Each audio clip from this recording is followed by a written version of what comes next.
Chapter 1144. I'm up, I'm up. It had been a long time since Gu Mengmeng was carried by Elvis like this. Her feet did not touch the ground, and after kicking a few times, seeing that Elvis had no intention of putting her down, she just gave up and treated herself as a piece of laundry that was hung up. Elvis's blue eyes were bottomless and his expression was calm and sinister. He did not look like he was drunk, but an extremely calm killer executing a mission. This expression was actually Elvis's signature expression before he met Gu Mengmeng, but she had never seen him like this before. A large hand pinched Gu Mengmeng's lower jaw and his gaze locked onto her swollen lips. He frowned slightly and his blue eyes deepened. His voice was as cold as a bone-chilling wind. He bit you? Gu Mengmeng was thinking that Elvis's black and drunken look was not one to be trifled with. Should she lie for Leah? In the end, before she could say anything, her mouth was forcefully kissed by Elvis. His nimble tongue attacked the inside of her mouth, taking whatever he wanted and turning the world upside down. He kissed her until she almost suffocated before Elvis let go of her. There was not a hint of lust on his face and he was still as cold as an assassin. He opened his mouth and said calmly, "Let's go." There's his taste. After saying that, Gu Mengmeng felt her body lighten and she was free falling. Elvis let go without any warning and Gu Mengmeng fell onto the ground on her butt. Before she could get up, Elvis and Leah were already in a brawl. It was not the usual playful way of fighting. The two of them looked like they were fighting with their lives on the line. Did they really just drink a glass of wine with low purity? Were they sure they didn't drink concentrated alcohol? Stop fighting! Gu Mengmeng roared. Leah was not Elvis's match due to the difference in their levels and was almost being suppressed by him. Elvis was stopped by Gu Mengmeng's roar. He turned to look at Gu Mengmeng and said coldly, "Don't butt in between males matters." After saying that, he threw another punch at Leah. Gu Mengmeng face-bombed. She did not expect Elvis to be so straight after getting drunk. She was momentarily speechless. While Elvis was distracted talking to Gu Mengmeng, Leah suddenly broke free from his restraint and shouted, "How dare you shout at my Gu Mengmeng!" She pounced towards Elvis and hung onto his back, biting his shoulder with all her might without letting go. Elvis's muscles tightened, but with only one level of difference. He could not shake off Leah as easily as Wabi did with the four little ones. He could only bend his body forward and roll on the ground, pinning Leah behind him. Leah heaved a sigh of relief from the pain on his back. Elvis took the opportunity to flip over and ride on Lee's body. His hands had already turned into sharp claws and he went straight for Lee's face. Gu Mengmeng saw that they would really die if she did not stop them.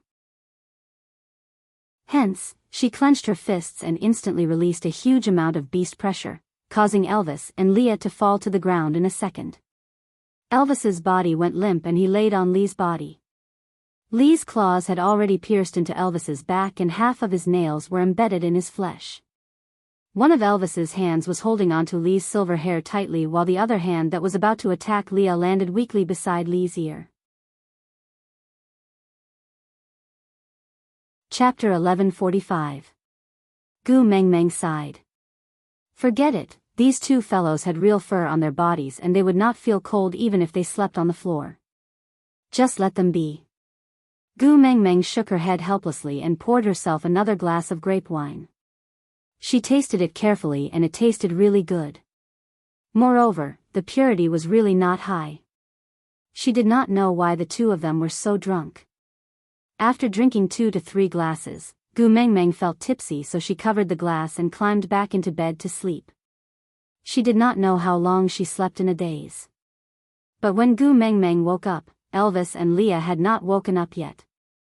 The two of them were still in the same position as when they were fighting.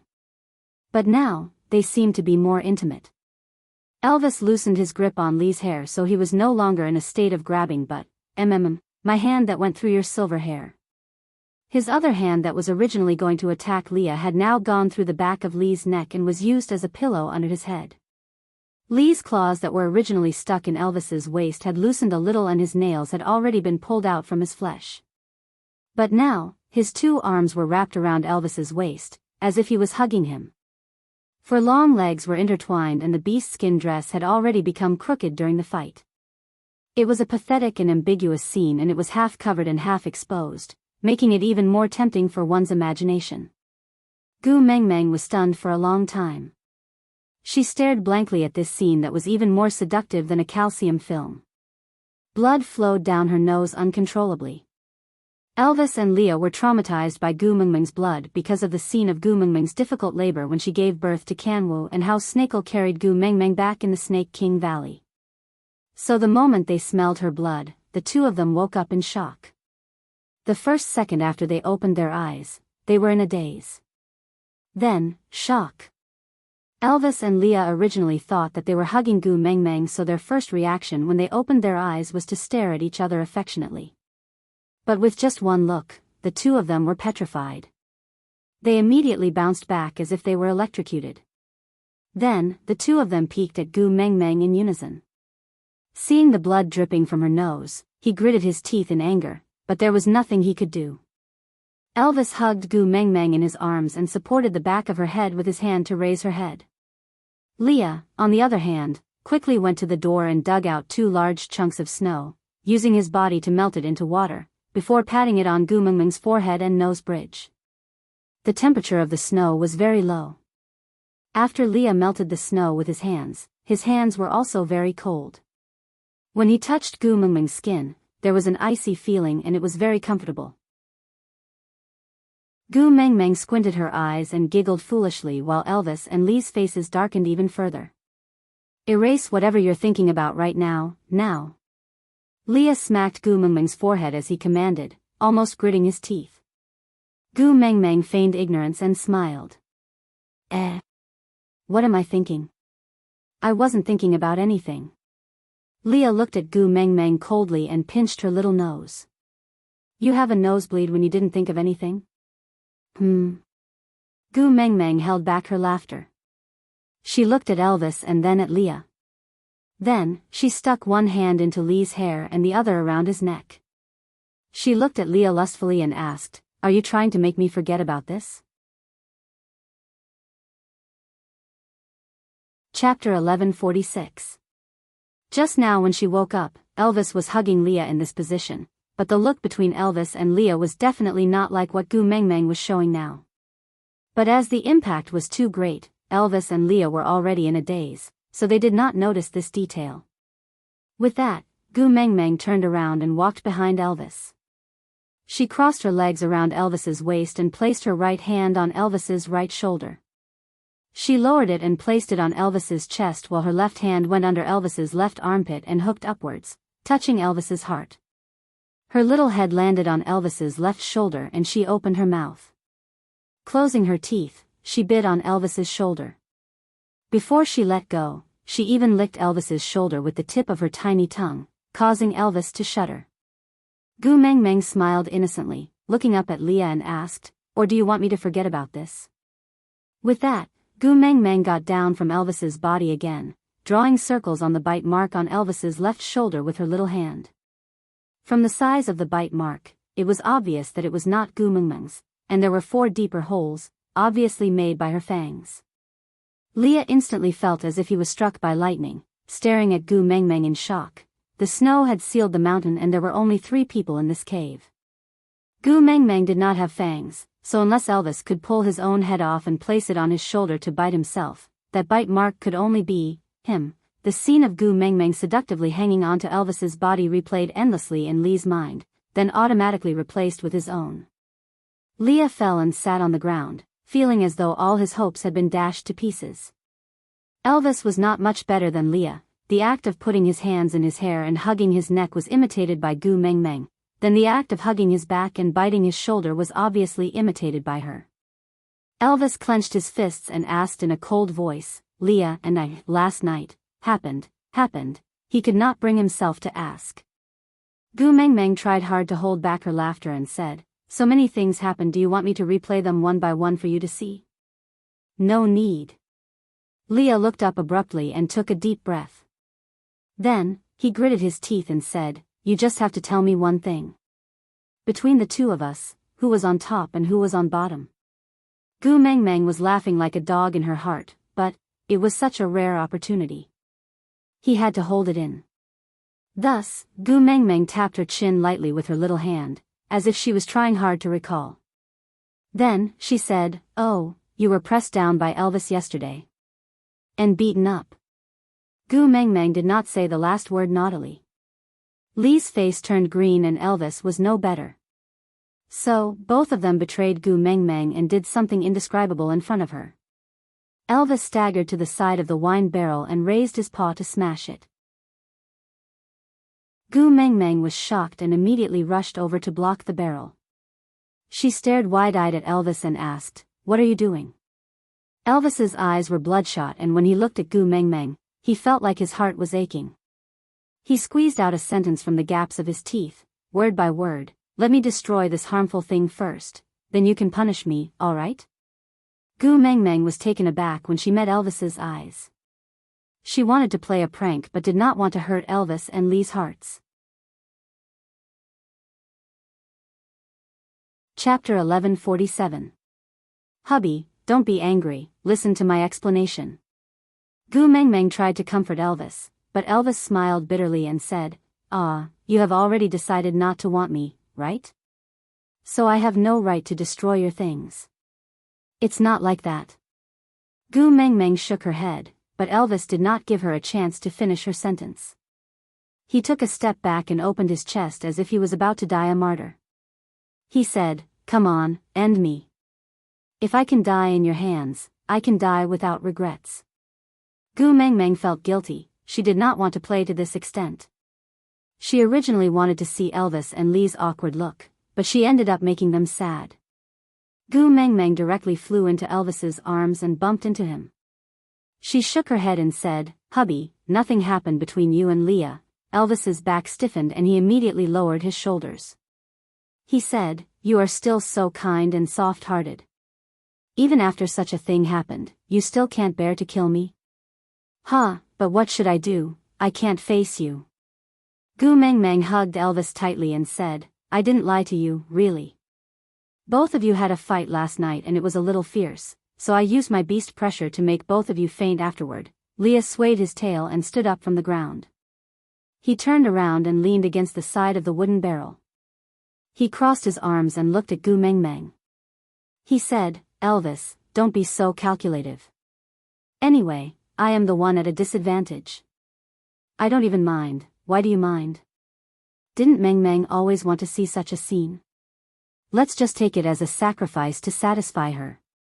The veins on Elvis's forehead protruded. He looked at Leah coldly and said, "Yeah, right, I almost forgot about you." With that, Elvis stretched out his sharp claws and pounced towards Leah, looking like he wanted to take his life. Leah lowered his body and easily dodged. He then pulled Gu Mengmeng over and pushed her in front of Elvis.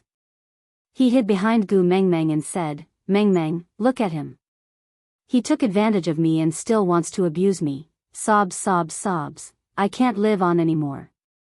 "If you can't, then go and die," Elvis said and wanted to attack again, but Leah just pushed Gu Mengmeng as a shield, dodging left and right to avoid Elvis's attack. Elvis was afraid of hurting Gu Mengmeng, so he tried many times but failed to hit Leah.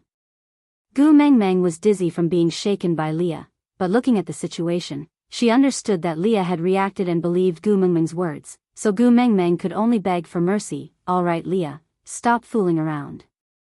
Hurry and explain to Elvis. He will get angry if you continue." Only then did Leah pull Gu Mengmeng into his arms, pinching her little nose and shaking it left and right.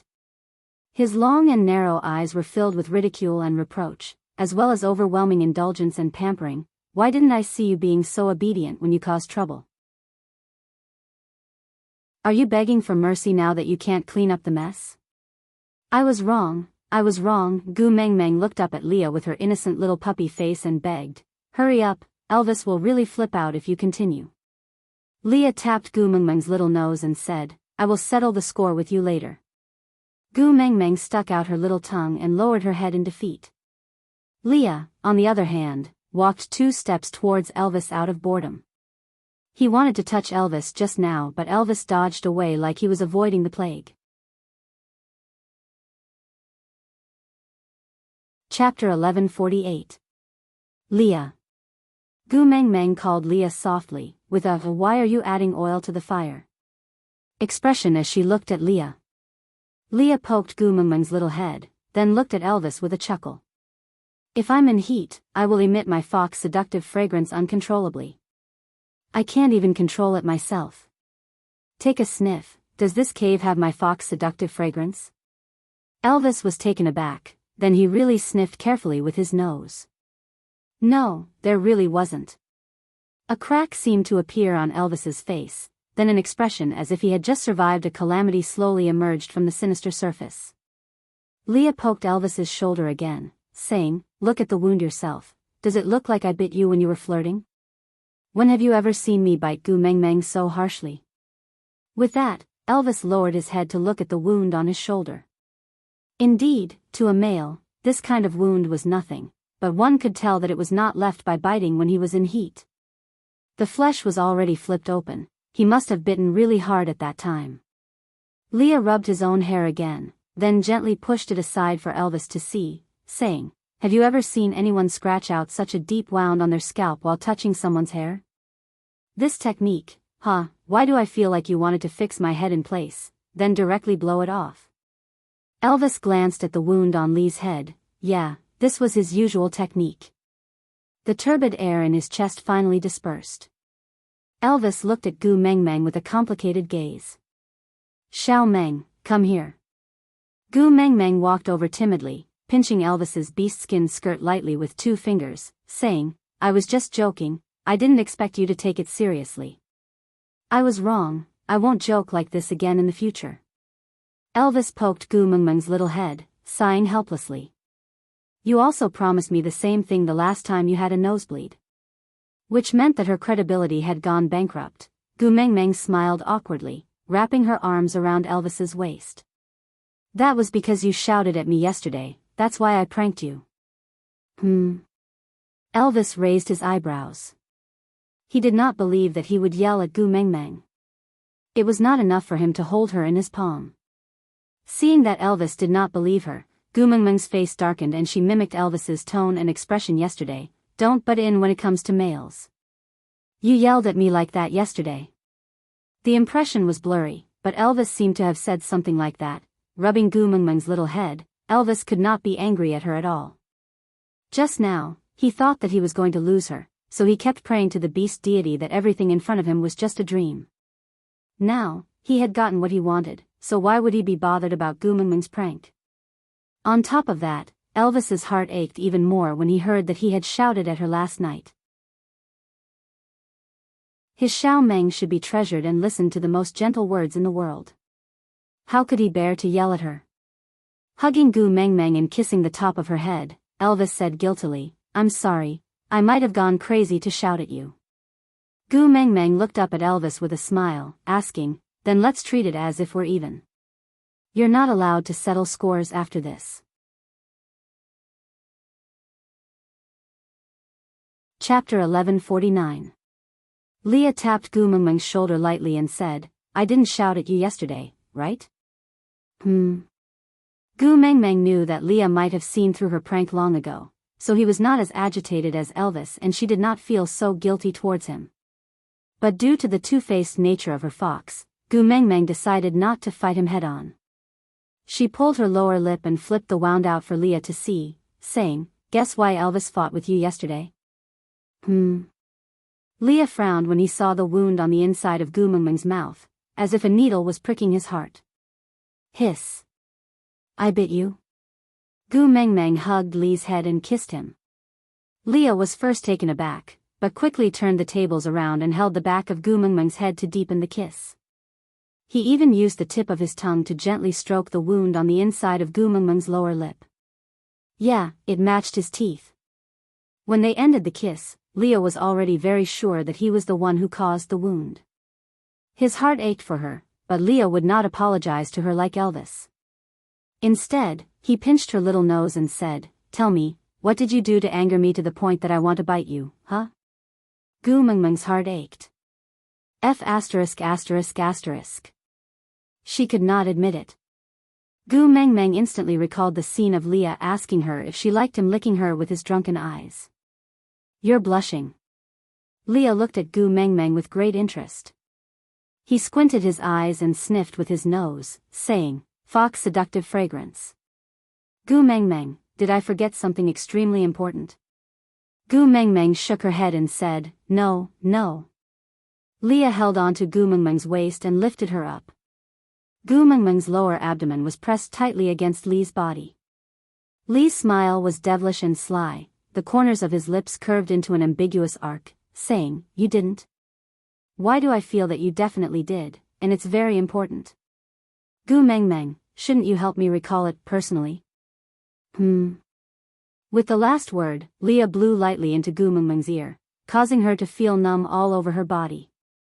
Taking a step back, Gu Mengmeng bit the corner of her lips and decided to take revenge. Thus, he chuckled and said, "I deserve to be bitten. Does seeing you cry count?" Leah was taken aback and immediately denied, "Impossible, I have never cried before." Elvis added, "Yeah, I've never seen him cry before." Gu Mengmeng's shoulders shook as she chuckled. Then, she placed both her hands on Li's shoulders and said with a heartbroken look, "I'm going to die soon, right? Meng Meng, am I going to die?" "Ah. Meng Meng, I don't want to die yet." Leah was stunned. He stared at Gu Mengmeng for a moment before saying, "You made it up, right?" Gu Mengmeng looked straight into Li's eyes, then smiled and shook her head. Leah took a deep breath, then held on to Gu Mengmeng's shoulders with both hands. "Forget it. Forget everything that happened from last night to just now."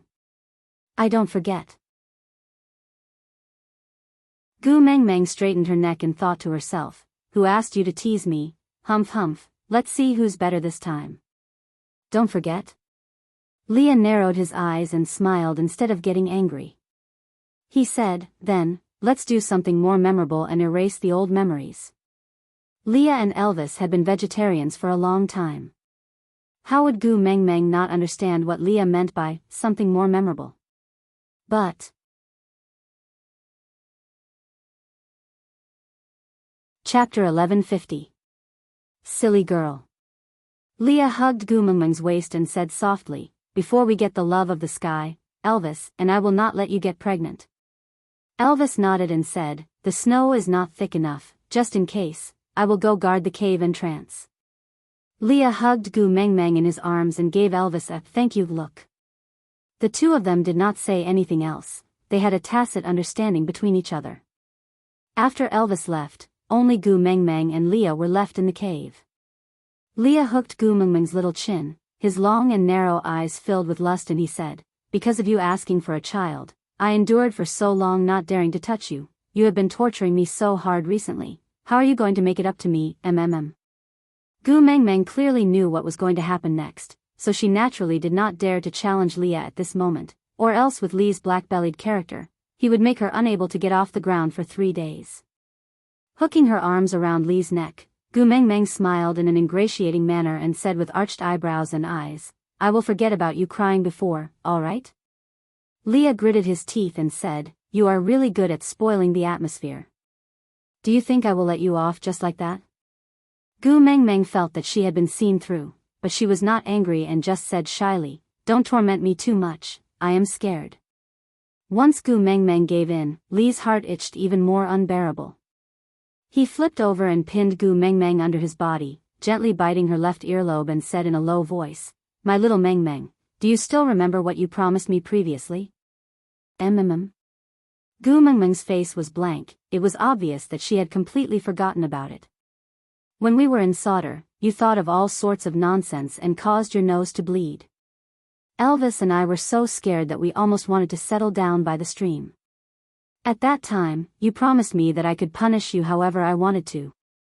Now you want to go back on your word, huh?" Li's entire body was above Gu Mengmeng, giving off a strong sense of oppression and presence.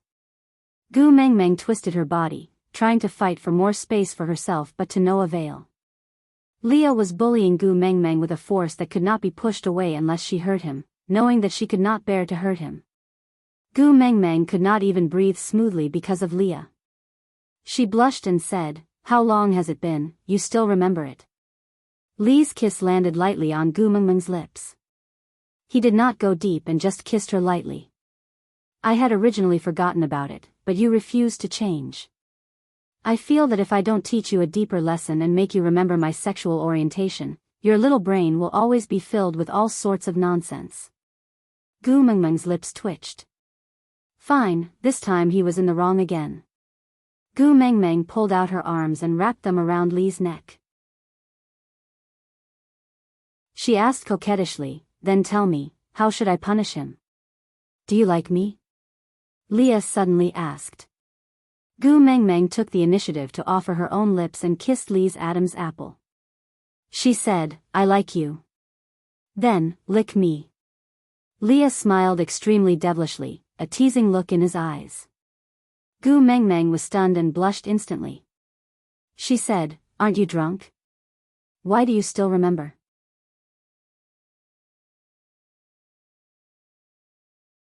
Chapter 1151. Let's change another one. Gu Mengmeng begged for mercy.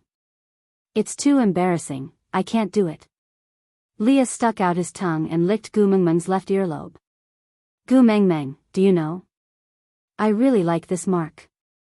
It's on your left ear and it's whispering sweet nothings to you on behalf of me every day. It's chattering non-stop. Then, Lee's kiss landed on Gu Mengmeng's eyes. Gu Mengmeng instinctively closed her eyes and allowed his lips to gently cover her eyes. Then, with a wet sensation, Gu Mengmeng knew that Leah had used his tongue to lick her eyes. I also like your eyes, they're so clean and transparent. The radiance in your eyes makes the stars in the sky dim and dull. When my shadow is reflected in those eyes, I feel that I'm the happiest person in this world. Lee's lips moved downwards and landed on Gu Mengmeng's little nose. He kissed it and then bit it lightly. The tip of his tongue brushed past it and Gu Mengmeng laughed out loud from the tickling. I like your nose, especially when you're so proud of yourself. It's so vivid that I can see your mischievousness and cuteness, so I can't help but want to pinch it. Oh, right, I also like the joyful smile on your face when you use it to smell the food I cooked for you. He then moved downwards and kissed Gu Mengmeng's lips lightly. He pecked and kissed 7 to 8 times before finally covering her lips deeply. His nimble tongue tangled with the tip of her tongue in her mouth and danced with hers. I also like your lips. When you laugh, when you're playing around, when you're aroused, even when you're scolding me, every note they make fascinates me, makes me sink, and makes me unable to control myself. No matter where I am, as long as this little mouth calls out to me, even if we're separated by mountains and oceans, I'll still fly towards you, disregarding everything. Holding Gu Mengmeng's little hand, he brought it to his lips and kissed it. Then, he bit each of her fingers and sucked on them gently. I like your little hands. When you wave at me, when you hug me, when you hold my hand, and when you twist my ear. It clearly transmitted your warmth to me and warmed my cold soul. Leah kissed Gu Mengmeng's entire body. Every time he kissed a spot, he would say a reason and a sentence of love. Gu Mengmeng's maiden heart exploded like popcorn and she felt as sweet as if she was soaked in honey. Meng, what about you? What do you like about me? Leah circled one arm around Gu Mengmeng's waist while the other supported the back of her head. With a flip, Gu Mengmeng laid on his chest. Like what I did just now, lick the place you like, let me know how much you like me. Perhaps it was because the atmosphere Leah had created was too perfect that Gu Mengmeng really felt that licking someone was not something that was embarrassing or unacceptable. Lying on Lee's chest like a cat, Gu Mengmeng kissed Lee's eyes lightly and said softly, I like your eyes. They slanted to the temples and hid thousands of ravines, but they gave me the exclusive love of the 3,000 worldly mortal world, just for my deep love.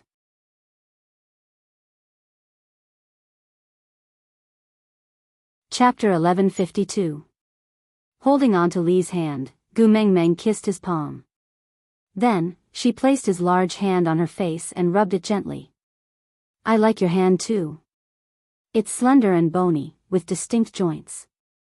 Time and time again, it would support my shoulders when I was helpless and tell me not to be afraid. No matter what happens, it would always prioritize protecting me and taking care of me. Gu Mengmeng mimicked Leah and kissed almost all over his body. Finally, she laid back on Li's chest and kissed his heart. I like this heart the most. That's because I'm the only one in it. Li's heart was lit up by Gu Mengmeng's words of love. The sparks connected and formed a prairie fire. Once it started, it could not be stopped.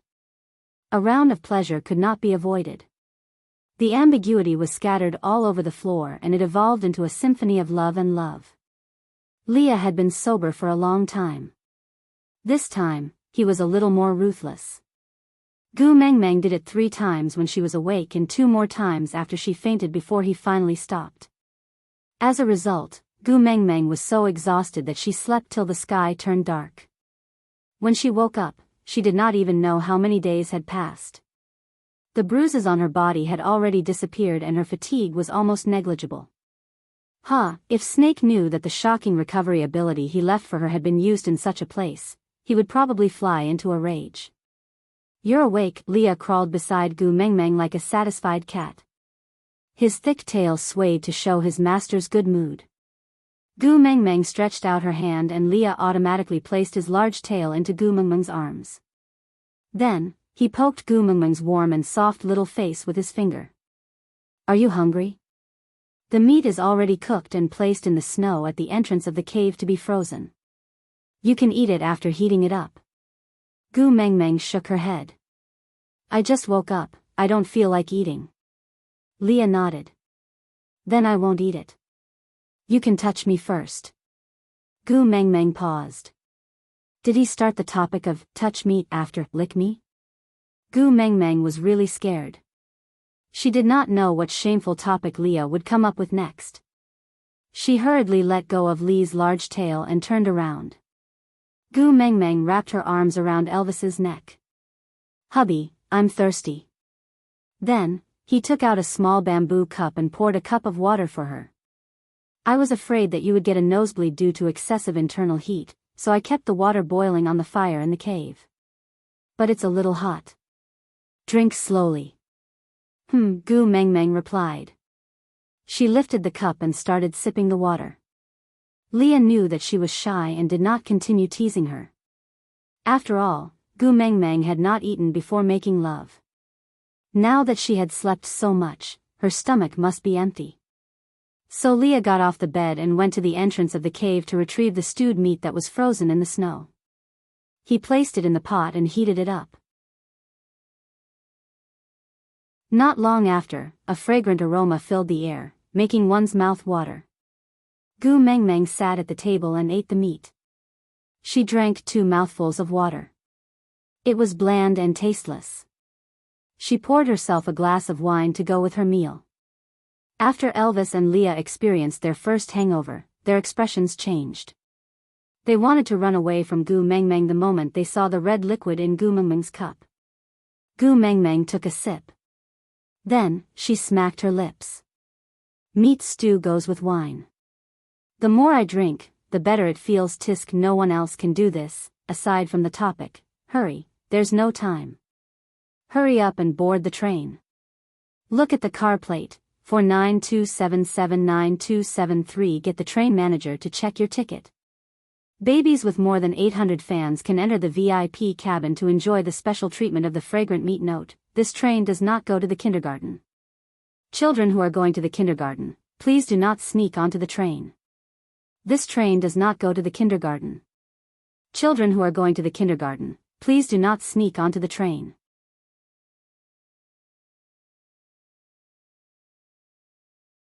Chapter 1153. The 2 males looked at Gu Mengmeng in horror as she finished the entire glass of wine with gusto. They poured another glass as if they had not had enough. Xiao Meng, are you feeling unwell anywhere? Elvis clearly remembered that he felt lightheaded after drinking that glass yesterday. His brain was filled with all sorts of thoughts, but he could not sort them out. The large amount of fragmented information directly broke his nerves and he could not get up again.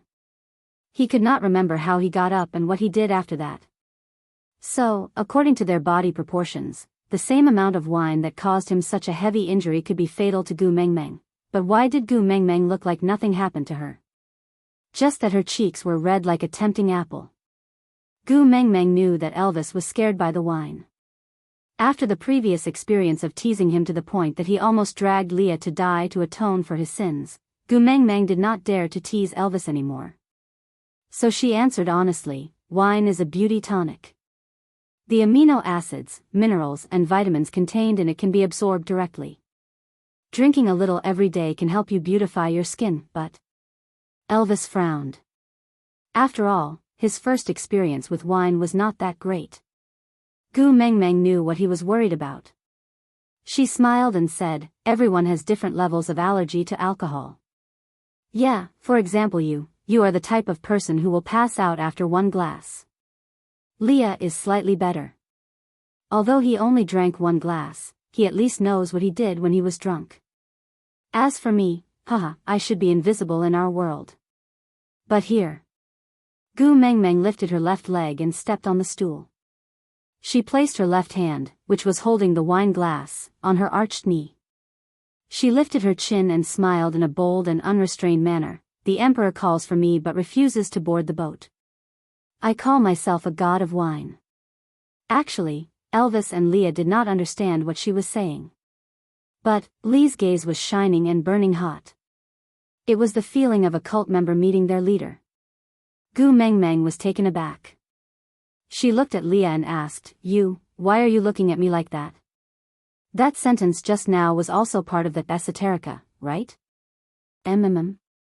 Although it was a question, Leah used a definite tone. Gu Mengmeng was taken aback for a while. After thinking for a while, she recalled that Leah was the 9th highness of Sauter, and Sauter was a weird tribe that had worshipped 300 poems of the Tang dynasty for 1,000 years. Clearing his throat awkwardly, he nodded and said, yes, it should be. Leah knelt on one knee and held Gu Mengmeng's little hands with both his hands. He looked at Gu Mengmeng with eyes full of anticipation, as excited as a Samoyed that suddenly saw a meat bone after starving for a few days.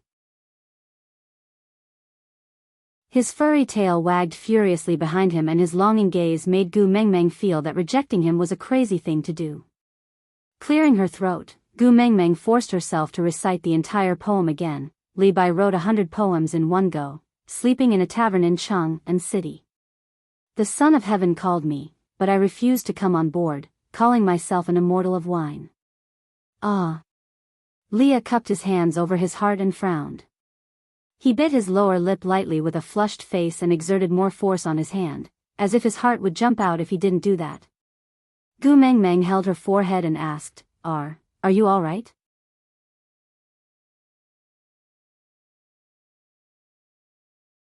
Chapter 1154. I've read Tang poems before but I've never seen you like this. Why are you, looking like you're in heat? Gu Mengmeng looked at Leah in confusion.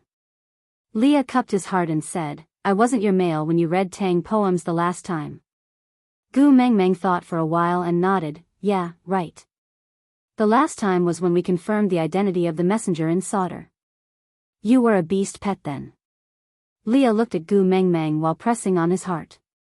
His slender fingers poked Gu Mengmeng's body to test the waters and then, he broke out into a smile. He looked up at Gu Mengmeng ambiguously and said, the contents of the esoterica are sacred and inviolable to the Snow Fox tribe. Every Snow Fox tribe member has to worship it after reading it. And you're an existence that's above the secret manual. But just 2 days ago, I pressed you down like this, like that. Ah. I feel like I'm blaspheming the gods, but this kind of feeling makes me very excited. Gu Mengmeng's face twitched and she put down her wine glass and leg. She placed her hand on Li's shoulder and looked at him with a dark face, saying, Leah, tell me. You're not a pervert. Leah was taken aback. His brows relaxed and he suddenly smiled. He stood up and pulled Gu Mengmeng under his body. He placed one hand on her back to prevent her from bumping into the side of the table and getting hurt, while the other hand supported on the edge of the table. Yeah, a perfect table thump. What if I am? Are you planning to abandon me, or sink into depravity with me? Gu Mengmeng was a little flustered by Li's thump. How should she put it? once Leah started to attack, his aura was really not to be trifled with. Even if they had done all kinds of intimate things before, once Leah seriously flirted with her, his entire body would emit an irresistible hormone. He did not deny his dark side and could even display it completely in front of you to tell you, "You're mine and you can't escape." Damn it. Holy sh*t whose husband was so handsome. MMMMMM. Gu Mengmeng blushed and the fox's seductive fragrance in the cave that had yet to dissipate became even more intense. Leah smiled devilishly and hooked Gu Mengmeng's chin, saying, "You just woke up. If I do it again, can you take it?" Gu Mengmeng's face turned even redder. She shook her head and said, Don't. If you do it again, my bones will fall apart." Leah chuckled. "Then don't seduce me. Besides." As Leah spoke, he pinched Gu Mengmeng's little face and twisted it to the side. His line of sight landed on Elvis. Leah leaned forward and whispered into Gu Mengmeng's ear, "I'm a snow fox and I have a certain level of resistance towards the fox's seductive fragrance. But Elvis can't resist your temptation." Gu Mengmeng looked at Elvis's forbearing look and felt even more embarrassed. She hadn't F*** done it on purpose, but Lee's words had triggered a reaction in her body. She hadn't expected herself to be so sensitive, "Hubby." Gu Mengmeng called out softly, feeling wronged like a cat that had been bullied. This sound was like adding fuel to the fire. Gritting his teeth, he grabbed Leah by the back of his neck and threw him aside in a parabola position. He hugged Gu Mengmeng in his arms and kissed her, saying, "Don't worry, I can hold it in. You haven't calmed down yet, I won't torture you now. Be good and eat, don't starve yourself."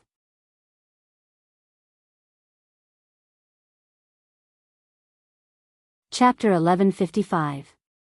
Based on the fact that Lee's adaptability to alcohol was better than Elvis's, and Elvis was stronger in terms of strength, even if Leah were to go crazy after drinking, Elvis would be able to suppress him. Hence, the two of them discussed and decided that Leah would be the one to taste the alcohol while Elvis would not touch a single drop. Gu Mengmeng said that there was no need for that. There were only a few barrels of wine and the only grapes she had seen so far were the stray beasts.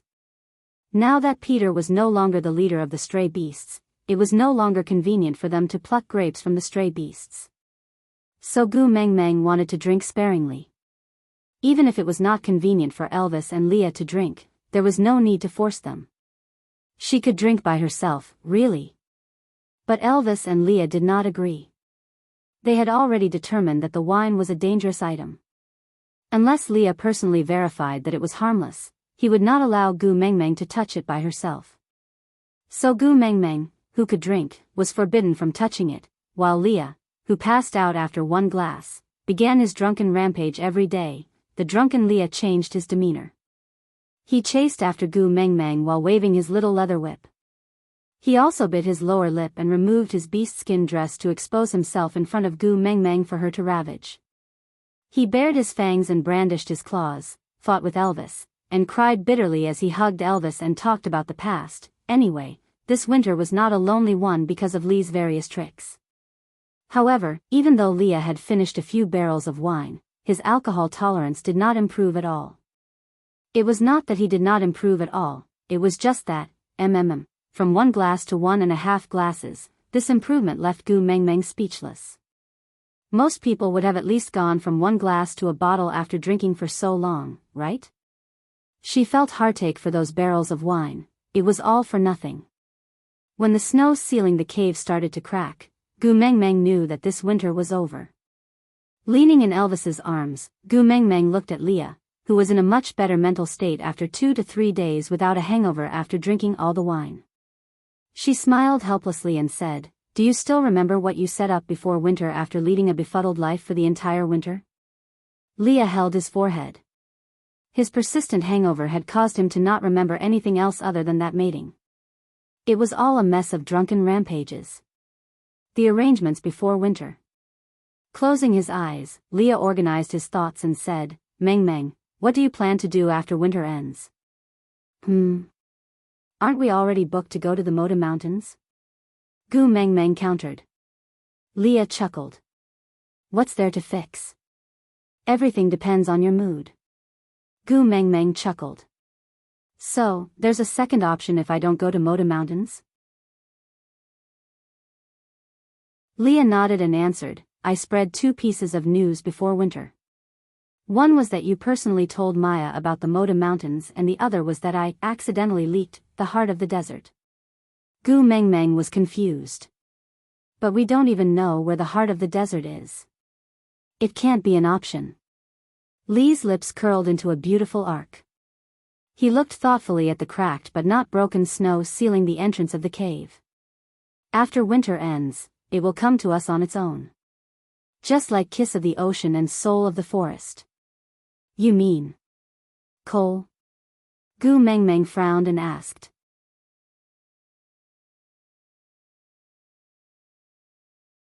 Chapter 1156. The heart of the desert could activate Elvis's Beast King bloodline, while the love of the sky could fulfill Gu Mengmeng's wish of giving birth to a nest of little foxes. Which one do you want first? Should she charge into the trap that Cole had set up in a hurry during the winter, or explore the unknown mystery of the Moda Mountains? Leah played with Gu Mengmeng's silky hair and said softly, the way the 16 valued females treated Maya, Cole must have known that you have discovered Maya's identity. So, should we try to cover things up, or should we try to cover things up? Between Soul of the Forest and Love of the Sky, which is the real smokescreen? Or could it be that the spirit of the rocky cliffs that we have never mentioned is the real target? Cole must be having a headache now. Gu Mengmeng smiled too. She had always thought that she had been played by Cole and had forgotten that her fox was the wisest person in the beast world. If they were to really compete in strategizing, her fox would definitely not lose to that cripple Cole. After all, using Maya given by Cole to create a Saint Nazir that Cole could not touch was the best proof. Lee's fingers twirled around Gu Mengmeng's hair, playing with it tirelessly. His gaze was gentle and casual, as if he was comfortable with this kind of life. It was clear that he would have to face a great storm after the Han dynasty was broken, but his tone was calm and indifferent, as if he was casually discussing some gossip. It's impossible to use 3 routes during winter, so I guess that Cole will definitely throw out the bait after winter ends. Whether you want to take the bait or not, it's up to you. And I will be responsible for letting you escape unscathed. Gu Mengmeng chuckled and nodded. It would be more advantageous if they could obtain the heart of the desert first. If Elvis could also become a beast king, then Qixuan's incident would not happen again. Because no matter what happened, Gu Mengmeng only needed to protect her little cub and leave the rest to Elvis to handle. But, how many unforeseen events would occur in this exchange? Gu Mengmeng turned around and asked Elvis, Hubby, do you want to be the Beast King? Elvis answered without hesitation, yes. Gu Mengmeng nodded. That's right, males' thirst for power was an instinct no matter which world they were in. I want to become someone worthy of you, Elvis added, hugging Gu Mengmeng's little head and kissing it. Gu Mengmeng's heart warmed and she smiled softly. Everything her husband did was because of her. All right, I got it. Gu Mengmeng chuckled and decided to play along. Cole couldn't figure out what she was planning, so how could she completely guess his plan? But since Leah was so confident, he decided to take a gamble. Their fox would definitely not lose to that cripple Cole when it came to scheming. As he thought about it, he actually felt a trace of anticipation. 3 days later, the snow covering the entrance of the cave melted. Gu Mengmeng, who was draped in the giant rabbit's skin, was carried out of the cave by Elvis. Gu Mengmeng's little face was half hidden under the hood, revealing only her small mouth and delicate chin. Her entire face could not be seen clearly, but it gave off a sense of beauty that made one's imagination run wild. When she arrived at the platform of the deity's punishment, there were already 3 families gathered there. When they saw Gu Mengmeng, they all bowed respectfully.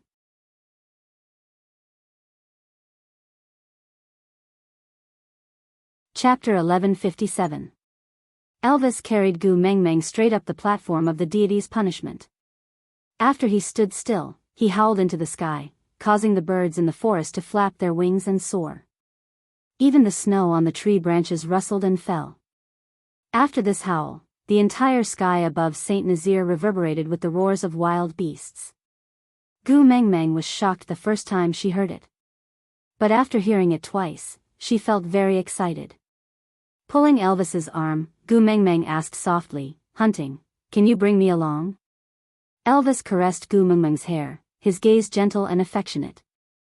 His tone was full of indulgence and helplessness as he said, "I know you are very strong, but even so, I still don't want my female to face those bloody and violent scenes.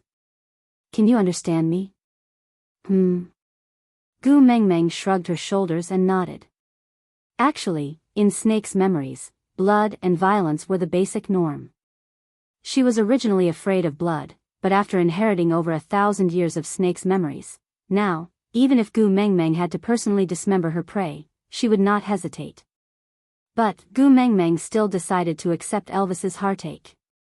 Elvis kissed the top of Gu Mengmeng's head and did not say anything else. With the 16 valued females gathered, Gu Mengmeng waved her hand to summon Mandy to sit beside her. Then, she swept her gaze across them one by one and the corners of her lips lifted. "Liana, come here." Gu Mengmeng pointed at Liana, who had 2 more little lions beside her. Liana smiled sweetly and jumped down from the beast pet. With each hand, she carried her sons up the platform of the deity's punishment. Gu Mengmeng looked at the seat beside her and said, "Sit here." Liana was extremely happy. Ever since she knew she was pregnant, she had been looking forward to this day. Receiving the great messenger's appreciation and recognition was really a very, very glorious thing to her. Although she was just sitting quietly beside the great messenger, it was as if she could see her entire body glowing. "Page, come here too." Gu Mengmeng then pointed at a male from the Eagle Owl tribe standing beside her and a female with 6 little eagle owls hanging on his body. Page smiled happily and was also sent up the platform of the deity's punishment by her own male. Gu Mengmeng nodded. She was in a good mood. This was the 3rd winter since she came to the beast world. In the first year, she gave birth to Hedda's quadruplets. In the second year, she encountered too many disturbances which caused the females to be unable to conceive peacefully. As a result, not a single new life was born in Saint Nazaire last year. Although only these 2 females were pregnant this year, at least there were 8 more little ones, so the tribe would not be lonely anymore. Gu Mengmeng held Mandy's hand and gave her a warm gaze. Then, she stood up and announced, "From today onwards, Paige will replace Mandy as the first beauty of the beast world. Liana replaced me as the first beauty of Saint Nazaire. From then on the first day of winter every year, the males would go on their first hunt to compete for the title of the tribe's #1 warrior. The females will go through a beauty contest, and based on the total number of cubs, the most beautiful female in the beast world and the most beautiful female in the tribe will be chosen."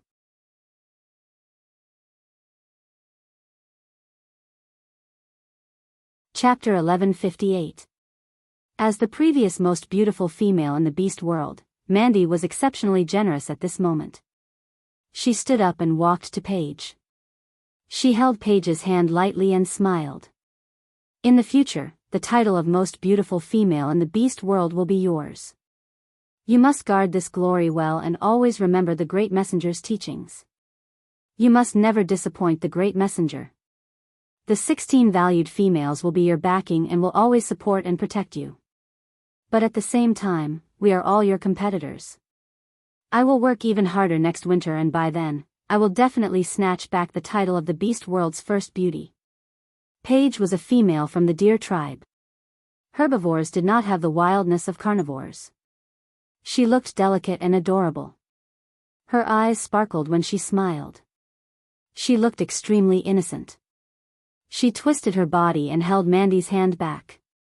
"Don't worry, I will not let everyone down. But I have already promised my Clark that I will give birth to a litter of fawns for him next year. So whether I can snatch back the title of most beautiful female in the beast world is still uncertain." The conversation between the 2 females was not too heated. Both of them behaved appropriately. This made Gu Mengmeng feel comforted. Although she grew up watching palace dramas, she really did not like the feeling of scheming against each other. It was the best situation for Gu Mengmeng that the females in the tribe could coexist peacefully. Great messenger. A soft and timid voice came from below the platform of the deity's punishment. Gu Mengmeng looked towards the source of the voice. It was Maya. Frowning slightly, Gu Mengmeng did not show any obvious hostility. She just smiled politely and asked, "What's the matter?" I'm pregnant too." Maya lowered her head shyly. She did not dare to look at Gu Mengmeng in the eyes. Gu Mengmeng stared at Maya's flat stomach in confusion. Maya saw that Gu Mengmeng was not saying anything and added, "It's a female cub." Gu Mengmeng raised her brows in surprise. She had placed her hopes on Sandy's stomach. But Sandy gave birth to 3 male children and Saint Nazir's first female cub was actually in Maya's stomach. It was ironic, but there was nothing she could do. Waving her hand, Gu Mengmeng said, "Then you come up too." Maya nodded obediently and allowed her partner to lift her onto the platform of the deity's punishment. Coming to Gu Mengmeng's side, Gu Mengmeng wanted to hold her hand but suddenly put it down. She frowned slightly and her gaze was cold. It's not easy to give birth to a female cub. Take good care of it. Gu Mengmeng turned around and shot Mandy a look, meaning that Maya was now pregnant with a female child. In that case, all actions against her would have to stop.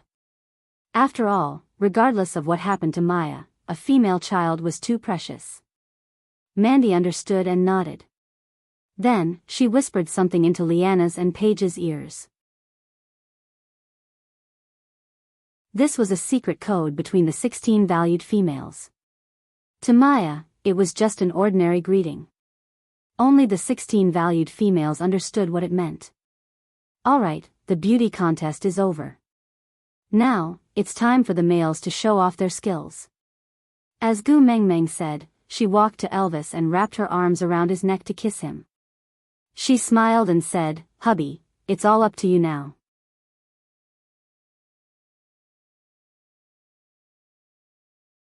Chapter 1159. Roar. With a deafening roar, Elvis kissed Gu Mengmeng heavily again before transforming into a black wolf and leading the pack of beasts to attack. That roar shook the earth and the sky. The scene was so spectacular that it made one's blood boil. Gu Mengmeng supported her chin with her hand as she watched Elvis leave. She kept a smile on her face and clearly said, "My hubby is so handsome."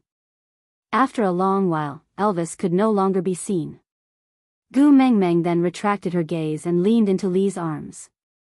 She looked at Maya and said, "Maya, you don't have to wait here today. Go back to the cave and have a good rest." This. Maya was very surprised. She blinked innocently at Gu Mengmeng. Gu Mengmeng smiled and said, "You are carrying the first female cub in Saint Nazir. It's very precious. I don't want anything to happen to you. Your top priority now is to protect the fetus and give birth to this female cub safely. You don't have to care about anything else, understand?" "All right." Maya answered obediently before letting her males carry her back. After Maya left, Gu Mengmeng and Leah exchanged glances but neither of them said anything. Mandy, Liana, and Paige sat on the platform of the deity's punishment to accompany Gu Mengmeng. The 3 of them kept glancing at Leah. Their gazes were not aggressive but still made one feel uncomfortable. It was like the first day of school when the girls gathered together to secretly discuss their female classmates who had gone for plastic surgery during the holidays. Gu Mengmeng held her forehead and said, "Just say what you want to say." This strange gaze makes one very uneasy. Mandy was the most familiar and closest to Gu Mengmeng among the 16 valued females. So Liana nudged her to ask the question on behalf of everyone. Mandy fidgeted but still took 2 steps forward and said, "That Leah seems to have become more good-looking after this winter. We want to ask, did something happen? Better looking?" Gu Mengmeng turned back to look at Leah with a face full of suspicion. By right, every time the males of the Snow Fox tribe leveled up, there would be some changes to their looks. So when Leah leveled up from the 3rd level to the 4th, Gu Mengmeng clearly felt that he had become more handsome and less charming. But now, he had not leveled up, so how could there be any changes, not good-looking.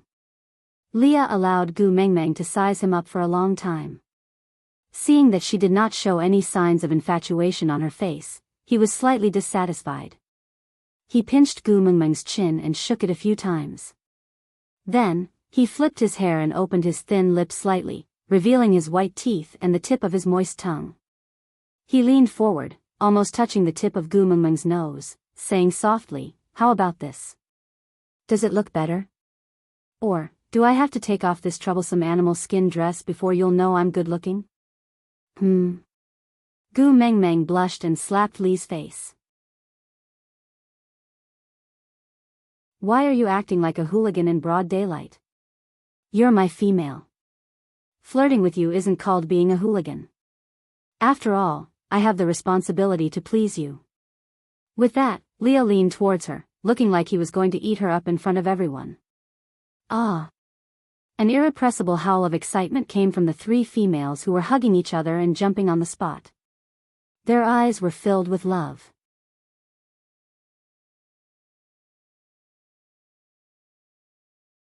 Chapter 1160. Gu Mengmeng sighed, pushed Leah away and sat up.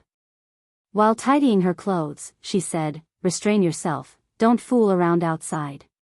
Look at them, they are treating us like AVs." But Leah did not let it go.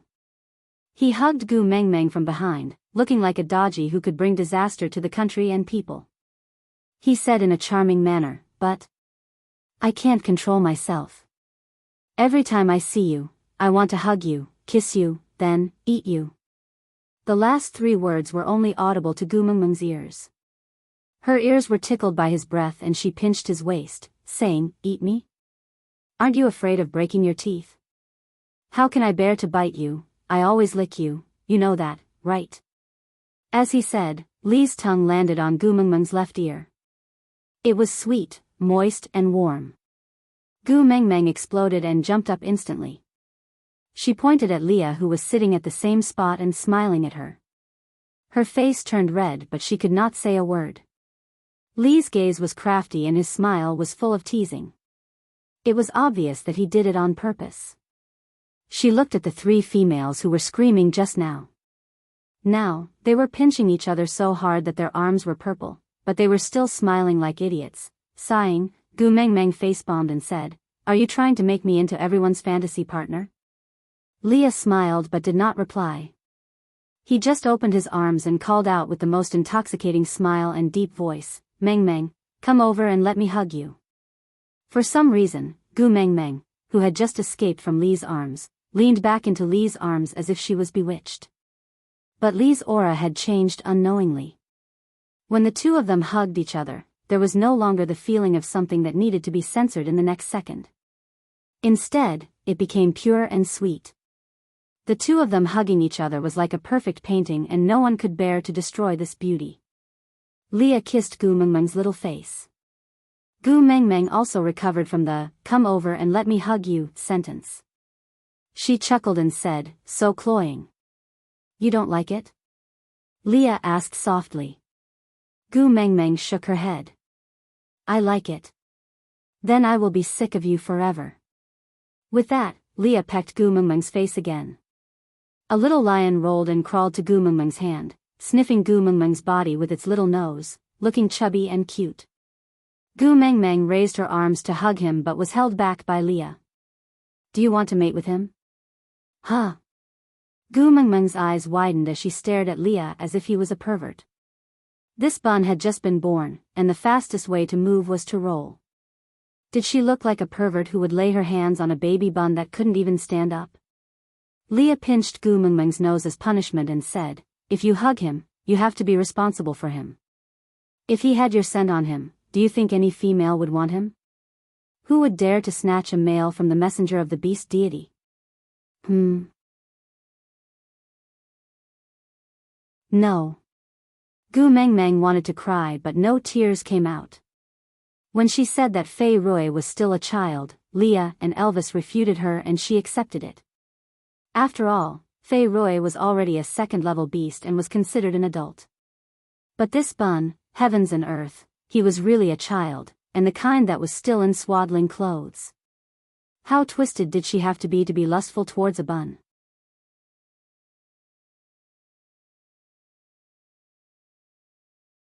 Chapter 1161. Liana.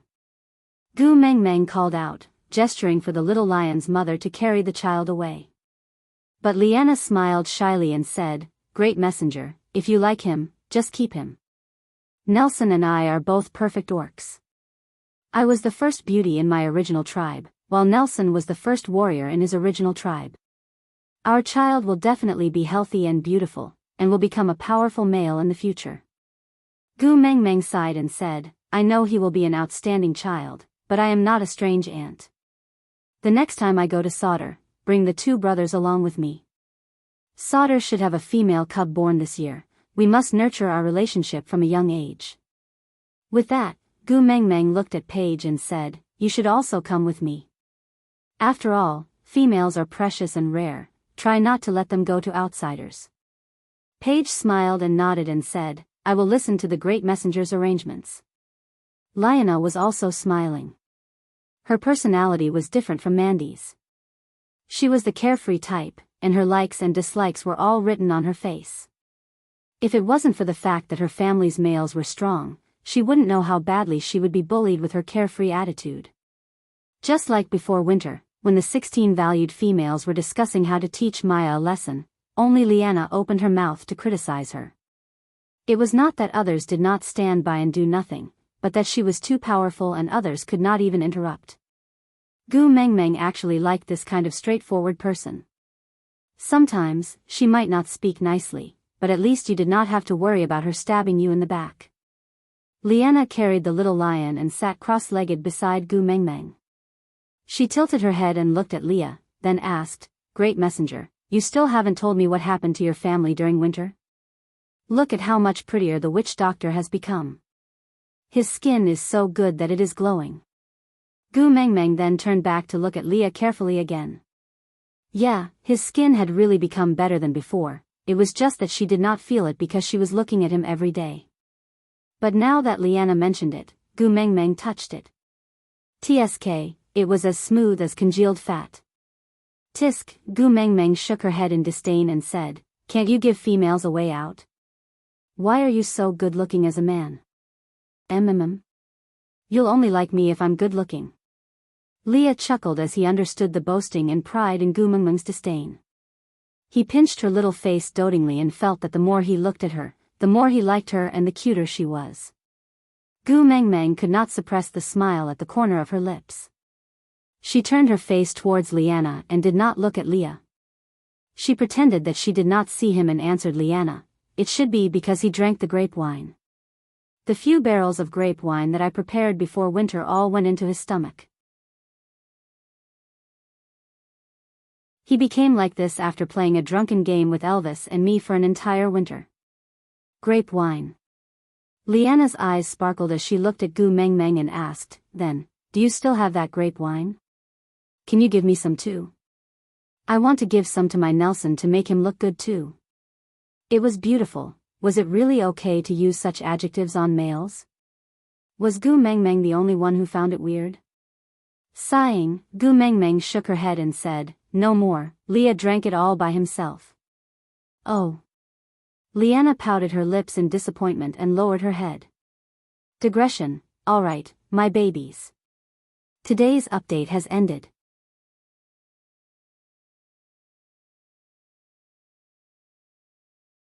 Chapter 1162.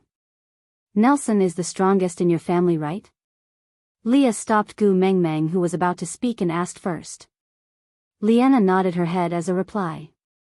Leah said, "Then even if we still have wine, we cannot let him drink it." Liana looked at Leah in confusion and tilted her head to ask, "Why?"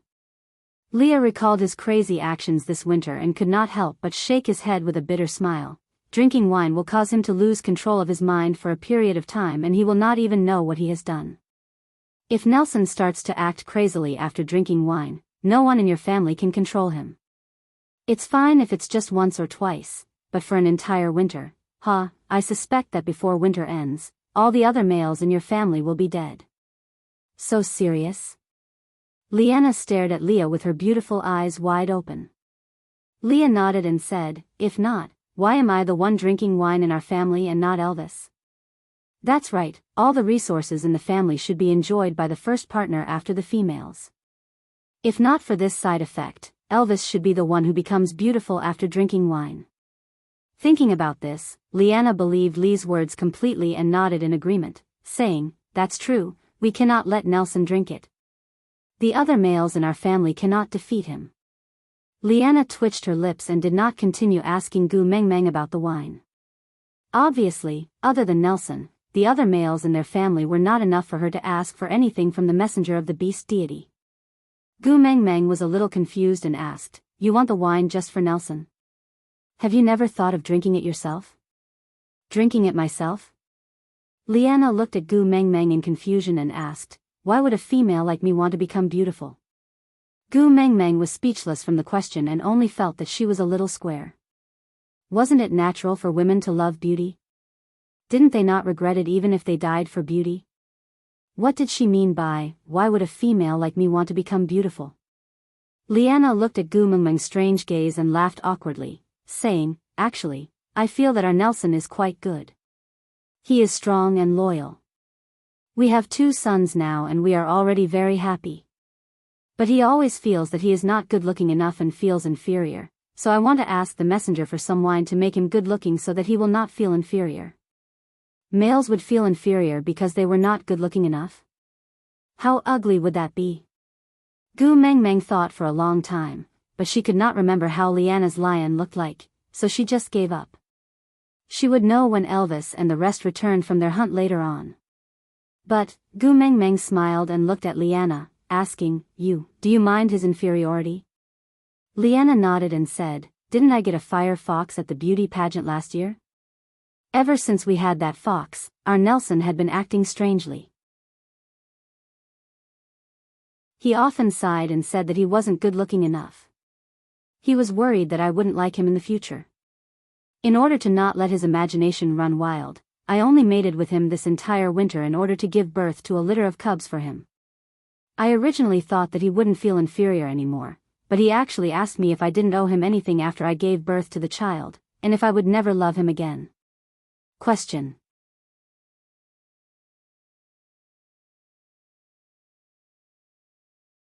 Chapter 1163.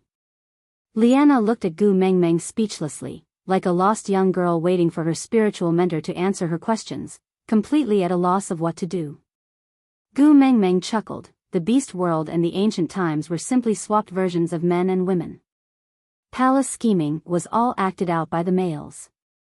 It would be easier if she met a smart one, but this Leanna was obviously not on the same level as that fox in their family. The fire in the backyard was about to burn her eyebrows, but this silly girl was still clueless. Gu Mengmeng cleared her throat and waved at Leanna. Leanna shifted forward, getting closer to Gu Mengmeng, waiting for her to answer her questions with a face full of curiosity. Gu Mengmeng pretended to be mysterious like an expert on the relationship between the sexes. "Actually, other than drinking, there's another way to make a male look better." "What is it?" Leanna's eyes immediately lit up, staring straight at Gu Mengmeng. That gaze, was exactly the same as when Gu Mengmeng saw a 3% increase in salary on the payslip before she transmigrated. Urgency, desire, excitement. Gu Mengmeng nodded mysteriously, then whispered into Leanna's ear, "The secret is to kiss his lips 3 times a day. Whisper a word of love into his ear, with a reason, the effect will be better. Persist for 81 days like this, and he will become better looking and more confident." "Really?" Leanna said it as a question, but her tone was firm. Gu Mengmeng could even see the stars shining above her head and her eager eyes. Gu Mengmeng nodded, "But this method can only be used once per female. Once you break it in the middle, it will not be effective anymore. So you have to persist for 81 days. "All right, I understand. Thank you, mighty messenger." Leanna swore solemnly, almost kneeling down and kowtowing in worship. Gu Mengmeng smiled and waved her hands. Just as she was about to ask about that fox in their family, Leanna beat her to it, looking up at Gu Mengmeng and asking, "But, how long is 81 days?" Holding her forehead, Gu Mengmeng had forgotten that females in the beast world could not count. 81 days was equivalent to 3 months, if she calculated it this way. Gu Mengmeng chuckled. Counting from today until the end of the monsoon season, it will be 81 days. Oh, okay, I understand. Liana clenched her fists and gestured in front of her chest. She made a gesture that seemed like she was cheering them on. Then, she picked up her 2 sons and sat on the edge of the platform of the deity's punishment. She looked at the direction that the hunting team would definitely pass by when they returned. She muttered to herself, "My sons, when your father returns, your mother will pounce on him. If he dares to resist, you too will help me hold him down. Do you hear me?" "Ao, Little Bun responded in a childish voice. Gu Mengmeng shook her head, not knowing whether to laugh or cry. Which male would resist being pounced on by his own female? Moreover, Nelson was a level 4 orc. If he wanted to resist, how could these 2 little fellows, who could not even stand steadily, hold him down? This Liana was really a clown. Others might believe her words, but Leon knew that she was trying to fool them again.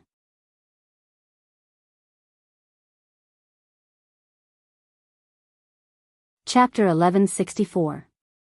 Every year's first hunt was an important ritual. The males would fight with the most ferocious beasts and bring back the fattest prey for the tribes which doctored to sacrifice to the beast deity. But Saint Nazir was slightly different. Because of Gu Mengmeng's existence, the fattest prey was directly offered to Gu Mengmeng herself. Gu Mengmeng was happy to see this happen. After all, Saint Nazir was under her protection. Her father was busy watching television dramas every day, and even if the tribe really offered him food, he would not be able to eat it. It was not a bad idea to let her own daughter take advantage of it. When the running footsteps shook the ground, Gu Mengmeng knew that the warriors of the tribe had returned. The heroic aura that assaulted her made her feel excited. Gu Mengmeng stood up to welcome them. From afar, she saw Elvis carrying a giant beast and walking towards her in a heroic manner. As Elvis's footsteps got closer, the smile on Gu Mengmeng's face became more obvious. Elvis placed the giant beast on the platform of the deity's punishment for Leah to handle. The moment the beast was placed down, Gu Mengmeng had already crashed into Elvis's arms. Elvis lowered his head and kissed her hair. He pulled her into his arms and said with a voice full of smiles, "Did you miss me?" "Yeah," Gu Mengmeng admitted without any hesitation. Elvis felt a sweetness in his heart. He pinched Gu Mengmeng's little face and kissed her lips deeply. After a long while, he let go and said, "I miss you too. I miss you so much that I go crazy the moment I see you. Why don't we let someone else be the tribe leader next year?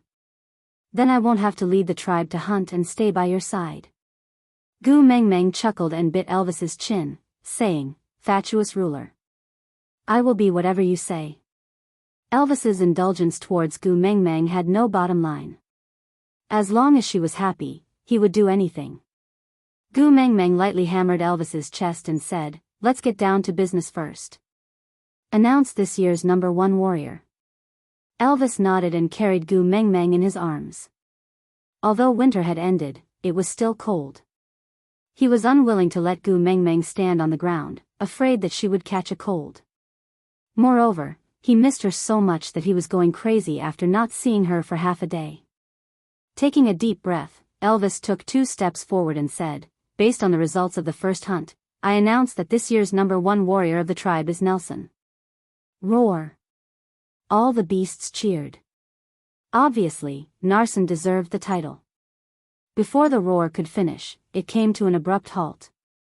Everyone looked at Liana, who had leaped down from the platform of the deity's punishment, as if their acupoints had been sealed. They were unable to react in time. That was because Liana had transformed into a half-orc and pounced down. Her 2 hands had turned into sharp claws that pressed down on Nelson's shoulders while her 2 legs were wrapped around Nelson's waist. Her eyes were so fierce that it seemed as though she wanted to start a fight with Nelson. Nelson had a dumbfounded expression on his face as he stared at Liana, who had suddenly pounced on him. He had no idea what she was going to do. Don't move. Liana shouted. Gu Mengmeng facepalmed and thought to herself, oh my god, is this the seductive female from the beauty pageant? Are you sure you're not robbers from Liangshan?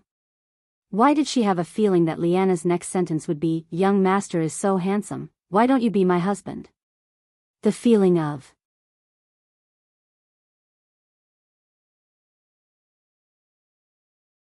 Chapter 1165. I love you. Liana said with her eyes wide open. To be honest, this sentence did not sound like a confession, but more like extortion. If the words I love you were changed to hand over the money, there would be no sense of awkwardness. Nelson was taken aback for a moment, before his face blushed, as if he was shy. He swallowed his saliva and nodded in response. Liana thought for a moment. Gu Mengmeng had mentioned that it would be better if she added a reason when she said she loved him. So she frowned, rolled her eyes and thought for a moment, before saying, because you received the title of the strongest warrior in the tribe today, so I love you. Nelson nodded his head stiffly and said, next year. I will try to get first again next year. Tisk, I told you not to move. Liana roared. Nelson immediately froze, as if his acupoints had been pressed. Not moving, not moving. Liana then nodded her head in satisfaction, then said, now, I am going to kiss you. Ah. Nelson's eyes were filled with worry. Liana was too strange today. Although he hoped that Liana would like him a little more even in his dreams, he could not adapt to her sudden passion. What ah? You are my male, can't I kiss you? Liana glared at him, seemingly displeased. No, no. I can kiss you, of course I can kiss you. Just now, the warrior who did not even take half a step back in the face of a hungry tiger became a Hello Kitty in front of his own female. Hearing Nelson's words, Liana heaved a sigh of relief and said, then listen carefully, I am going to kiss you now, and I want to kiss you 3 times. All right. Liana pressed Nelson down and kissed him 3 times, then nodded her head in satisfaction and said, I want to kiss you 3 times tomorrow and the day after. You have to automatically appear in front of me every day, do you hear me? Nelson's face was extremely red, not from shyness, but from an indescribable agitation and excitement. He could not explain what was going on, just that his heart was pounding and his mind was blank. TSK, did you hear me? Liana urged. Nelson nodded his head blankly and said, I heard you, I heard you. Yes. Liana let go of Nelson's hand in satisfaction. She then dusted off her claws and stood up from Nelson's body. Gu Mengmeng could not help but want to clap for Liana. Sister, you are so domineering and mighty. It turns out that he didn't go all out when he was fighting Maya by the stream that day.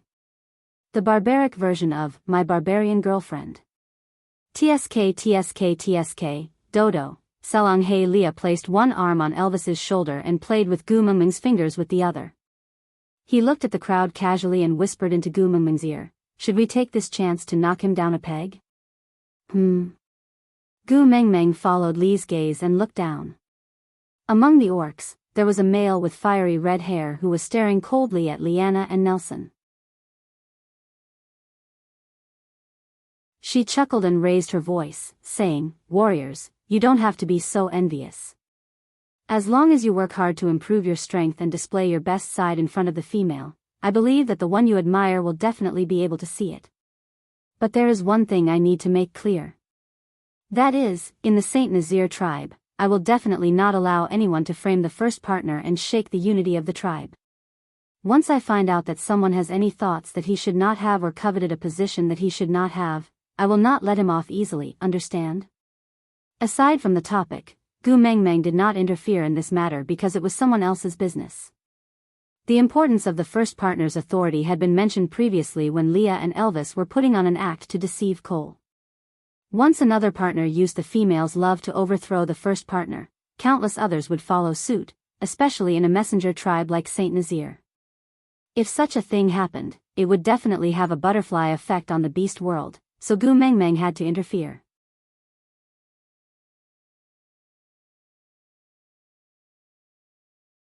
Chapter 1166. The sacrificial ceremony was long and boring, Gu Mengmeng lost interest after watching for a while. She might as well let Elvis bring her back to the cave for an afternoon nap and come out in the evening for the night campfire party. Due to the change of the first beauty of the tribe and the first beauty of the beast world, the seats on either side of Gu Mengmeng's campfire naturally became Liana's and Paige's seats, while Mandy sat beside Paige, which was considered a seat closer to Gu Mengmeng. Gu Mengmeng was originally worried that Mandy would feel uncomfortable after falling from the position of the beast world's first beauty, but, Mandy adopted a little eagle owl from Becky's family.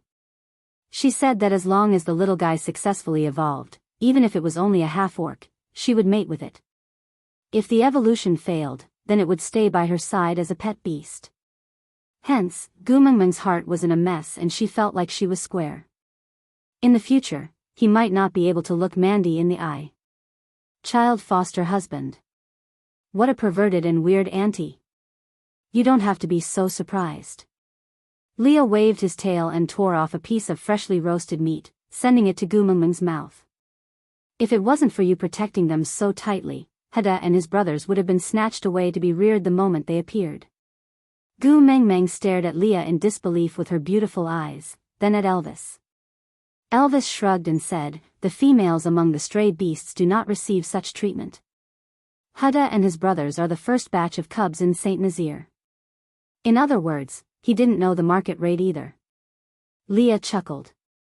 "Let's not talk about the others, but Sandy already had designs on the 4 little ones. In the end, before she could even open her mouth, you killed her with the word mother-in-law. That's why she didn't bring it up." Huh? Gu Mengmeng was even more shocked. Seeing her shocked expression, Leah could not help but feel amused. How could someone be so cute? I really want to take a bite and taste what she is made of. Pinching Gu Mengmeng's little face, Leah said, "Bode told me, Sandy said she wanted to raise Heda. But that was only in the beginning. Later on, I gave up on the idea." Gu Mengmeng felt like she was in a mess. Luckily Sandy was still upright, or else, thinking about how many times he had left the 4 little ones to Sandy to take care of, it was like pushing children into a fire pit. Fortunately, the fire pit had a conscience. Otherwise, this kid. Oh my, just thinking about it gave me goosebumps. Not only that, Leah smiled wickedly, like a snake tempting Eve to eat an apple. He said seductively, "Sandy still wants to gift 1 or 2 of the 3 Joseph brothers to you." What? Gu Mengmeng felt that she had used up all the exclamation marks in her life today. "Quick, bring me my quick-acting heart reliever." Gu Mengmeng held onto her chest, looking like she could not take it anymore. Leah smiled brightly, pinching Gu Mengmeng's little face and shaking it left and right, saying, "Elvis and I have already blocked it for you, so you can save on your quick-acting heart reliever pill." Thank goodness, thank goodness. Gu Mengmeng heaved a sigh of relief. Leah replied, "Aren't you going to ask me how I blocked it?" Gu Mengmeng looked up. "How?" Leah smiled ambiguously and said, "I told her, if she dares to stuff love rivals into my house, I will castrate all the males in her family. Including the 3 Joseph brothers." Gu Mengmeng hugged her shoulders and exclaimed, "Your jealousy is too strong."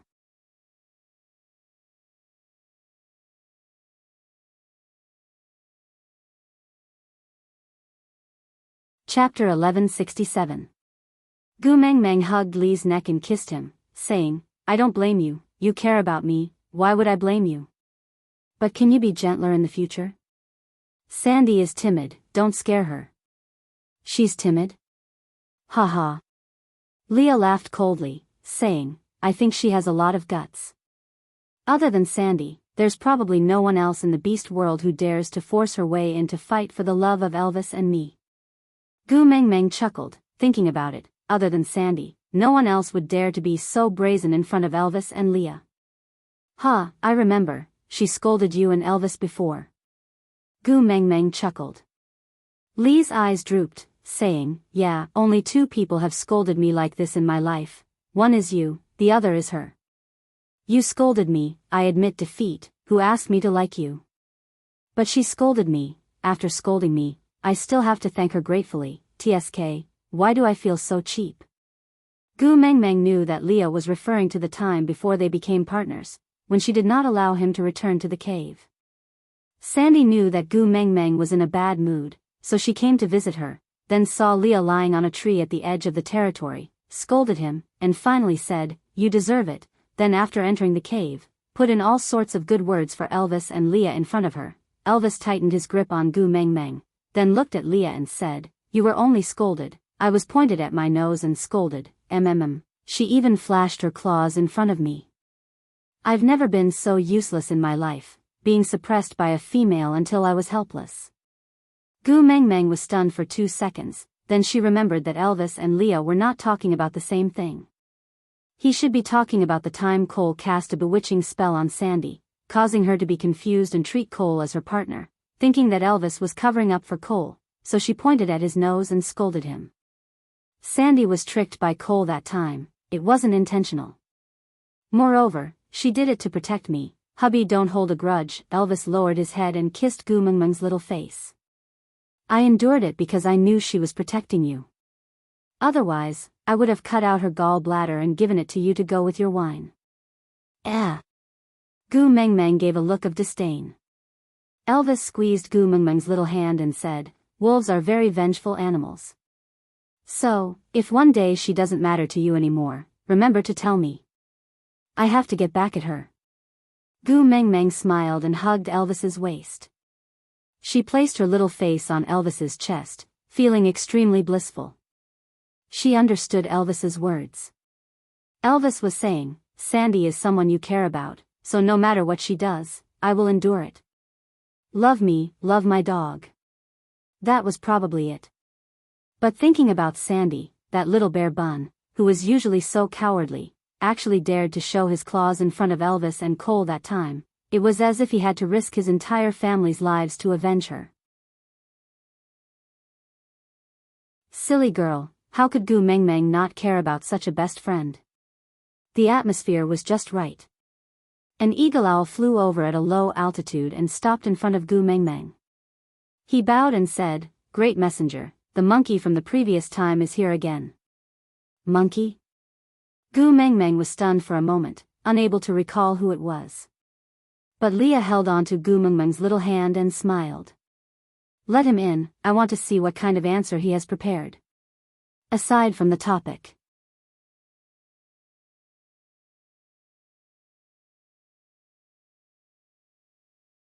Chapter 1168.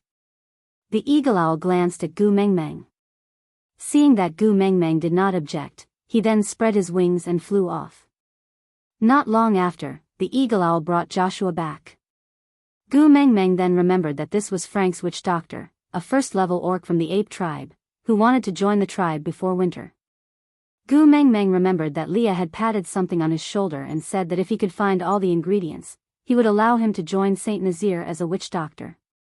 Gu Mengmeng had asked Leah what he had patted on his shoulder, and Leah had only said mysteriously that he would not let someone who coveted Gu Mengmeng wander around Saint Nazir. But he did not tell Gu Mengmeng what exactly he had patted on his shoulder. After knowing about Maya's situation, Gu Mengmeng had placed all her attention on Maya. Moreover, Leah had been drunk for the entire winter, so Gu Mengmeng had forgotten about this matter. Now that Joshua was standing in front of Gu Mengmeng again, Gu Mengmeng was suddenly a little curious. Joshua spread out a piece of beast skin. There were 4 small pieces of beast skin wrapped in it. He opened them one by one and showed them to Leah. Yellow roots, chili, snake scales, and salt crystals. I have found all 4 ingredients that you patted on my shoulder.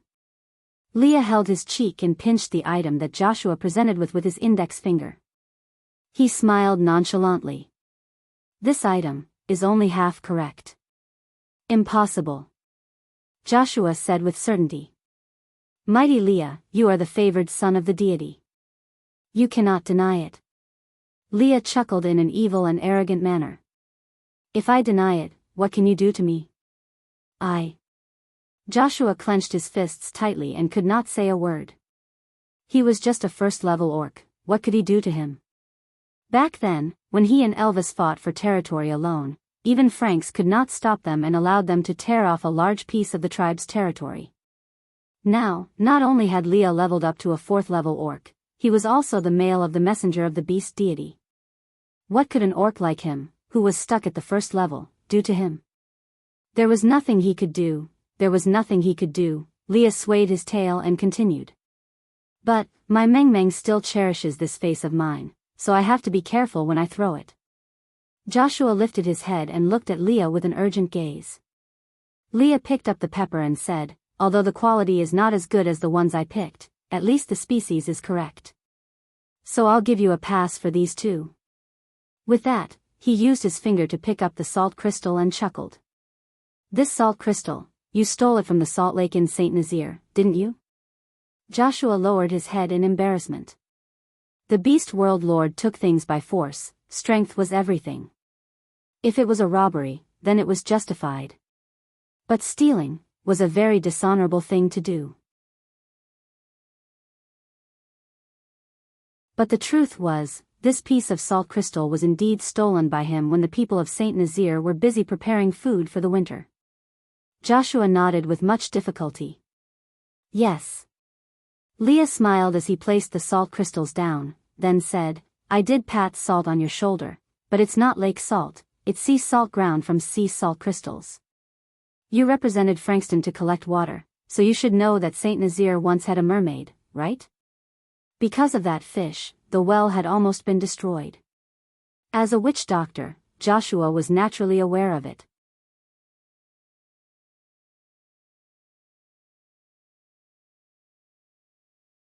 Chapter 1169. Not long after, Leah retrieved the salt crystals that Fei Rui had left behind from the cave. As there was only one piece of sea salt and it was definitely not enough to marinate meat, Leah had not used it much. He only used it occasionally when cooking fish in the cave. He scraped off a little with his fingernail and showed it to Joshua. Joshua carefully compared it to the lake salt he brought with him. Be it the color, the size of the particles, or even the color and smell, they were different to a certain extent. Joshua hung his head and said dejectedly, I will make a trip to the seaside and retrieve the sea salt from the mermaid tribe. Please give me another chance. Leah shook his head and said, the sea salt is not the key is this. Leah pinched that piece of snake scale through the beast's skin and clicked his tongue. What I gave you was a deity's punishment scale that was strengthened by the beast king's fury. You actually used a wild beast's snake scale to brush me off? No matter how ignorant you are, you can't pass off tree bark as a lingji, right? Joshua looked at Leah in shock. A deity's punishment scale enhanced by the beast king's fury? He understood the deity's punishment scale. It meant that males who did something wrong would kneel on the platform of the deity's punishment for 3 days and 3 nights. If they could not endure it, it meant that the beast deity was unwilling to forgive them. Such people would be punished by the tribe's witch doctor. They would peel off their skin and make it into a flag to be placed on the highest mountain peak of the tribe to express their repentance to the beast deity. But the beast king's fury, that was something that only existed in legends. The beast king was the beast deity's most beloved child. He was bestowed with the power of a demigod by the beast deity and could command the entire tribe. Any disobedience was equivalent to offending the deity and it was an unforgivable sin. The current beast king was Gu Meng Meng, but she was not from the snake tribe. Wait a minute, so the scale on his shoulder was the deity's punishment personally executed by the mighty Snake King Valley when he was still alive? After Joshua understood, he immediately lowered his body. Even if he had to dive into the sea to search for salt crystals, he was willing to try. Even if he could not swim, he would still be able to think of a way. But that mighty one was already dead and he would never be able to obtain another deity's punishment scale enhanced by the Beast King's fury. Gu Meng Meng tugged at Li's beast skin skirt and asked, the scale you are talking about, could it be Ellie? Leah nodded. It's her scales. I went back to pick it up when you were unconscious. Gu Meng Meng felt slightly disgusted and asked, why did you pick it up? Leah said as if he was intentionally teasing Gu Meng Meng, didn't you say that her snake skin was smooth and felt good? I was thinking of picking them up piece by piece to see if I could piece them together and give them to you. Gu Mengmeng stiffened her neck and said, "No, disgusting. Throw it away quickly." Leah pinched Gu Mengmeng's little nose and shook it lightly. He smiled. "Silly girl, you already have snake skin on your body. Why would you still want his inferior snake skin?" I snatched it back because it's a rare medicinal herb that can save my life at a critical moment. Gu Mengmeng looked at Leah doubtfully, with an expression that said, "You're bluffing me." Leah held Gu Mengmeng's little face and kissed it. "Don't worry, I will keep it at a safe place and won't let you see it. Don't make me throw it away, alright?" Up to you." Gu Mengmeng thought that Leah naturally had his reasons as he was a witch doctor. It would be fine as long as he was not an eyesore in front of her.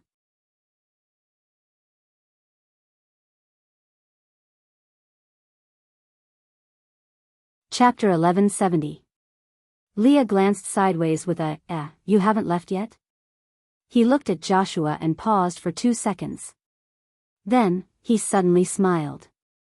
Releasing Gu Mengmeng's hand, he straightened his body and kept his joking expression. His smile instantly turned into a refined and calm one, displaying the modesty and politeness of the great witch doctor of Saint Nazir.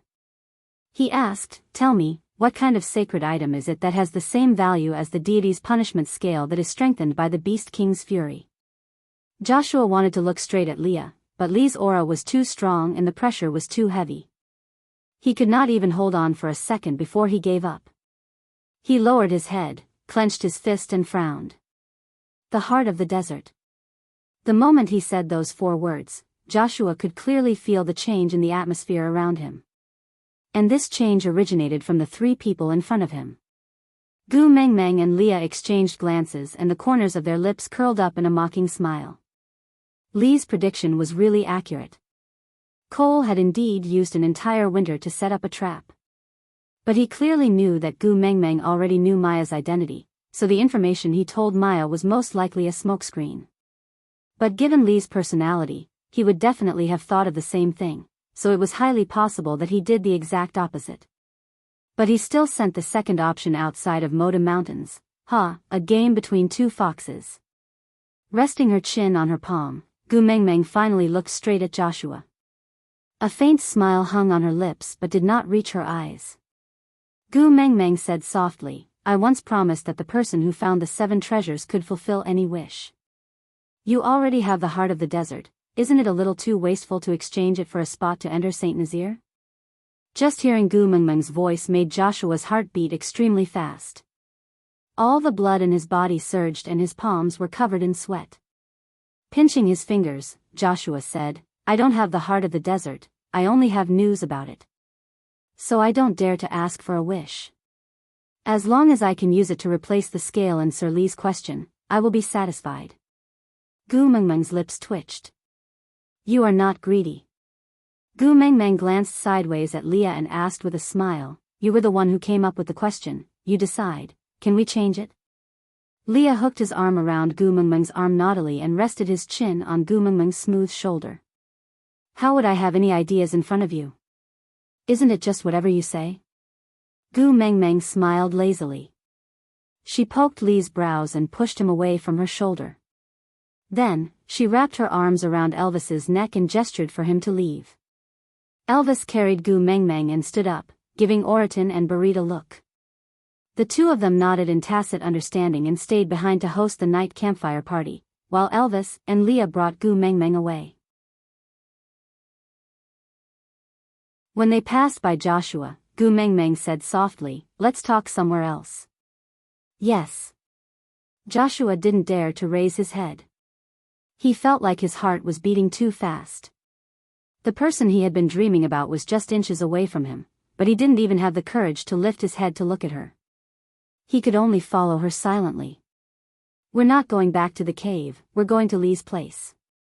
Perhaps it was because she had developed territorial awareness after staying in the beast world for a long time, or maybe it was because her sense of smell had become too sensitive after inheriting Snake's ability. Anyway, she didn't like the smell of strangers staying at her place now, especially those who had ulterior motives and were involved with Cole. Aside from the topic, that's the end of today's update, babes, see you tomorrow.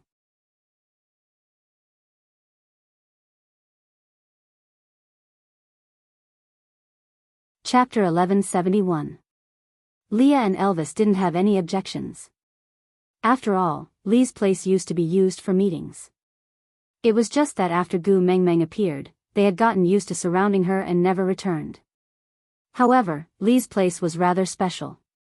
Even if Leah no longer stayed here, no one in the tribe dared to lay their hands on this place, so it had always been left unused. Gu Mengmeng sat at the entrance of Lee's cave. She had no intention of entering. Even if Leah no longer stayed here, she didn't like anyone related to Cole entering. Elvis and Leah sat beside Gu Mengmeng. They remained silent and let her make the decision. Gu Mengmeng leaned back in Elvis's arms. She looked at Joshua. "All right, there's no one else here. You can speak now." Joshua lowered his head. "Cole was the one who told me about the heart of the desert." Gu Mengmeng raised her brows. She didn't expect Joshua to tell her so directly. After all, Fei Rui had come here because of Cole's scheme. Fei Rui still didn't know that it was Cole who had the information about the kiss of the ocean. After that, Cole didn't appear personally at the soul of the forest. Instead, he instructed Dora to lead Leonard by the nose. This time, he actually appeared personally to tell Joshua about the heart of the desert. It seemed like Lee's guess was right. It was too hasty for Cole to use the entire winter to set up a plan. Was that why he was so perfunctory? Or, since she already knew it was him, why not just hide it? Then why did she still need to borrow Joshua's words? Couldn't he just tell her directly? Joshua clenched his fists. "I want to join Saint Nazir because I like the great messenger. I want to woo her. So, I cannot lie to you. I cannot hide anything. Even if I am standing in front of you right now, we still seem to be separated by a galaxy. I don't want to use lies to widen this galaxy. So, I will tell you everything I know honestly. I will use this method to prove my loyalty to you." Upon hearing Joshua's words, Gu Mengmeng instinctively glanced at Leah. Then, she asked Joshua with a chuckle, "Did Cole teach you to say that?" Joshua shook his head and said, "I told him that I would tell you the truth. He didn't say anything." Leah sighed and acted pitiful in front of Gu Mengmeng as if he was begging for mercy.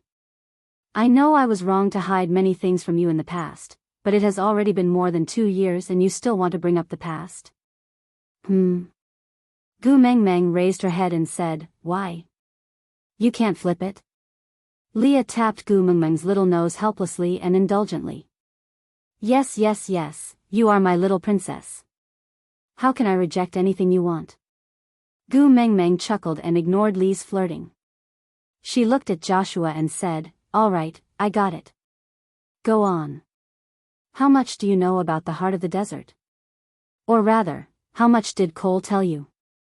Joshua nodded and replied, "The heart of the desert is in the Mecca Desert, guarded by a rank 5 giant scorpion. It was dry all year round, and not even a blade of grass grew there. It was a vast sea of sand.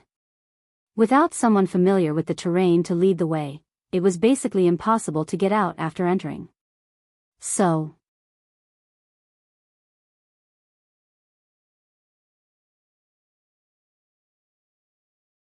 Chapter 1172. Joshua shook his head and said, "It's not me. I really want to request to go with you, but I know that with my abilities as a first-level beast, I will only be a burden. So, I will not trouble the great messenger. I will stay in Saint Nazir as the witch doctor when you and Sir Leah are not around to guard your tribe and wait for your return." Gu Mengmeng thought that there were many places she had to visit in a year. With Hada and Jiaoyu in Sauter, she had to visit her 2 sons and Sandy every year. Zacharias had Qi Xian and Canwu, so she had to take some time out every year to visit them and Natalie. As the saintess of the Snake King Valley, even if she did not have to return every year, she had to go back occasionally to show her face and let everyone know that she was still alive and remembered the Snake King Valley.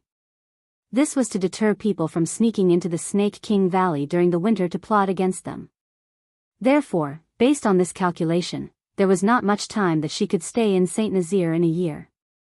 There were 16 valued females in Saint Nazaire, and now there were 8 more cubs. They really needed a witch doctor. But, could anyone who had ties with Cole be trusted? All right, from today onwards, you are the witch doctor of Saint Nazaire.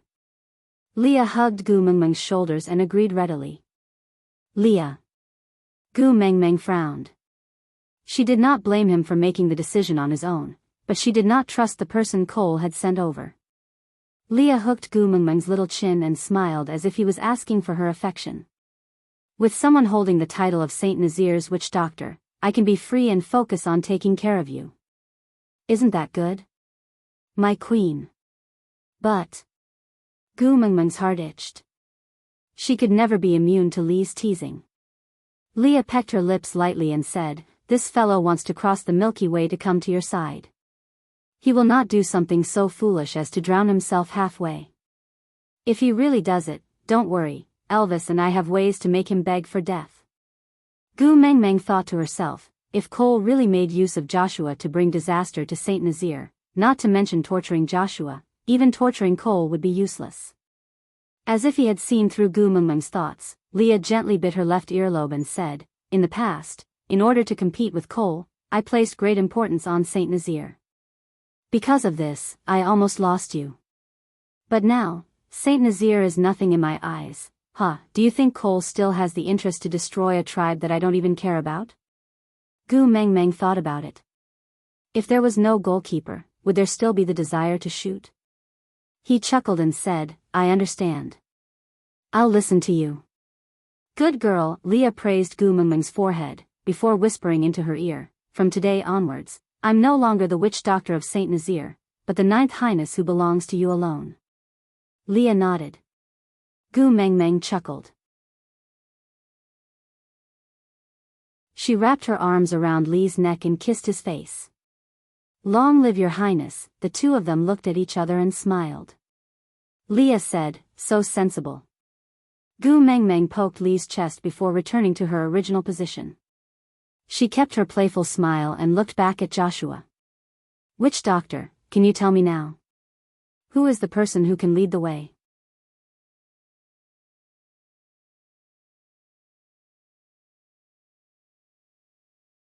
Chapter 1173. Her smile was like a flower and her watery face attracted his attention, making him even more determined to cross the Milky Way. He was so engrossed in his thoughts that when he heard Gu Mengmeng calling him, he was dazed for a moment. After being stunned for a moment, he finally regained his senses and answered, "Oriton." "Oriton?" Gu Mengmeng was surprised by this answer. That foodie could not see anything else other than food. Elvis and Leah were also familiar with him. If he was not someone they could trust, Elvis and Leah would never allow him to hang around Gu Mengmeng, not to mention letting him become the messenger's guard. Initially, Elvis had his eyes on Oriton because he had no worries and no weaknesses. Cole or anyone else would not be able to threaten him with Gu Mengmeng's methods.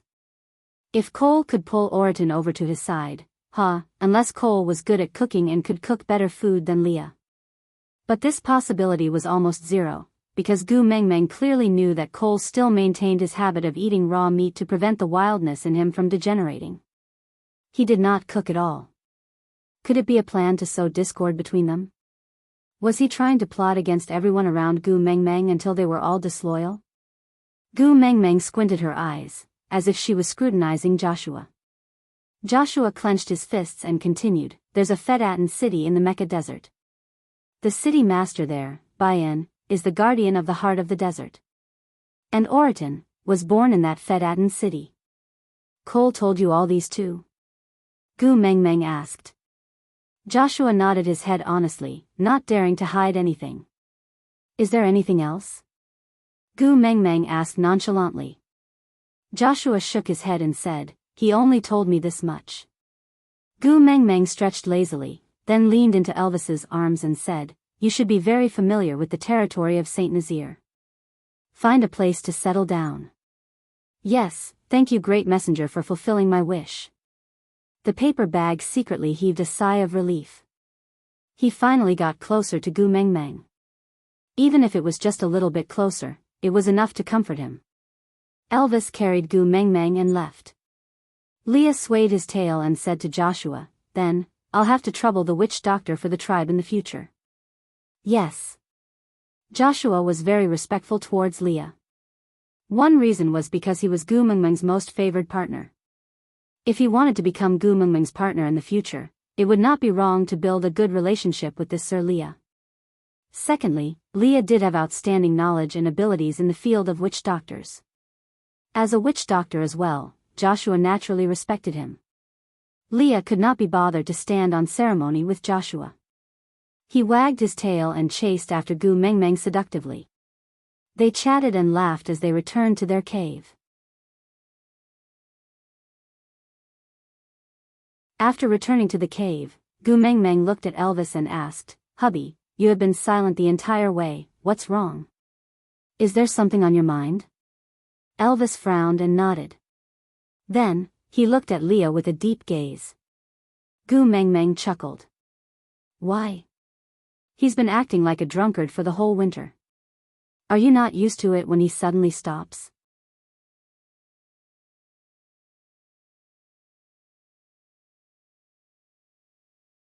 Chapter 1174. Gu Mengmeng smiled and wrapped her arms around Elvis's neck. "What, do you want to collectively retire?" Elvis sighed softly and hugged Gu Mengmeng's waist. "I just want to be like him, to only keep this identity and nothing else." Gu Mengmeng leaned against Elvis's chest. "Let's take it slow. If I change the witch doctor and tribe leader at the same time, others will think that I am abandoning Saint Nazir. I don't care what others think." Elvis caressed Gu Mengmeng's hair. Gu Mengmeng replied, "I know, but Saint Nazir was founded by you and Elvis after all. I still hope that my messenger's tribe is Saint Nazir and not Sauter." Elvis did not insist and only replied with one word. After successfully appeasing Elvis, Gu Mengmeng then turned to look at Leah. "There is one more thing that I have been keeping in my heart for the entire afternoon." Lee's lips curled. "Maya's stomach?" Gu Mengmeng nodded. "You smelled it too, right? The smell on her body. It's coal." Leah continued Gu Mengmeng's sentence. Elvis sneered and said, "Cole is quite daring to come to Saint Nazir to spend the winter." Gu Mengmeng stroked Lee's tail. "It's dark under the lights. The more dangerous a place is, the safer it is. No matter how many enemies he has, who would have thought that he would be so daring to openly move into Saint Nazir, especially when all three of us are in Saint Nazir. Yeah, not only did he stay, he even impregnated Maya. Ha, he is really capable." Lee's words were obviously sarcastic. Gu Mengmeng thought for a while. Could it be because the 16 valued females made things difficult for Maya before winter, so Cole is using this method to ensure Maya's safety? Leah chuckled. "Do you think Cole is someone who would worry for others? Moreover, Maya does not have a snow fox among her partners. This little cub will be exposed the moment it is born, unless he did not want this little cub to be born at all." Gu Mengmeng frowned. "It can't be. Even a vicious tiger will not eat its cubs." Leah looked at Elvis meaningfully but did not say a word. Gu Mengmeng's heart skipped a beat. That's right, wasn't it their biological father who tortured Elvis and his brothers back then? The theory that even a vicious tiger would not eat its cubs did not seem to work in the beast world. Alright, since Maya is one of his people, it's not up to us to worry about her life or death. Xiao Meng has been tired for the whole day. Boil some water for her to bathe and let her rest early. Elvis himself felt that his parentage was no longer a big deal. No matter how deeply he was hurt in the past, it had already become an old scar. Although it was a little ugly, it no longer hurt. But every time Gu Mengmeng mentioned this, she would feel upset. So Elvis also started to avoid this topic on purpose, unwilling to make Gu Mengmeng upset. Leah pulled back his tail from Gu Mengmeng's arms and waved it. "Alright, I'll go and boil the water. Then let her play with your tail for a while. She won't feel comfortable if she doesn't have something furry in her arms." Elvis ignored Leah and just placed his large tail into Gu Mengmeng's arms. Gu Mengmeng was fearless. She held it in her arms and stroked it to her heart's content. "So, you intend to find the heart of the desert first?" Elvis asked.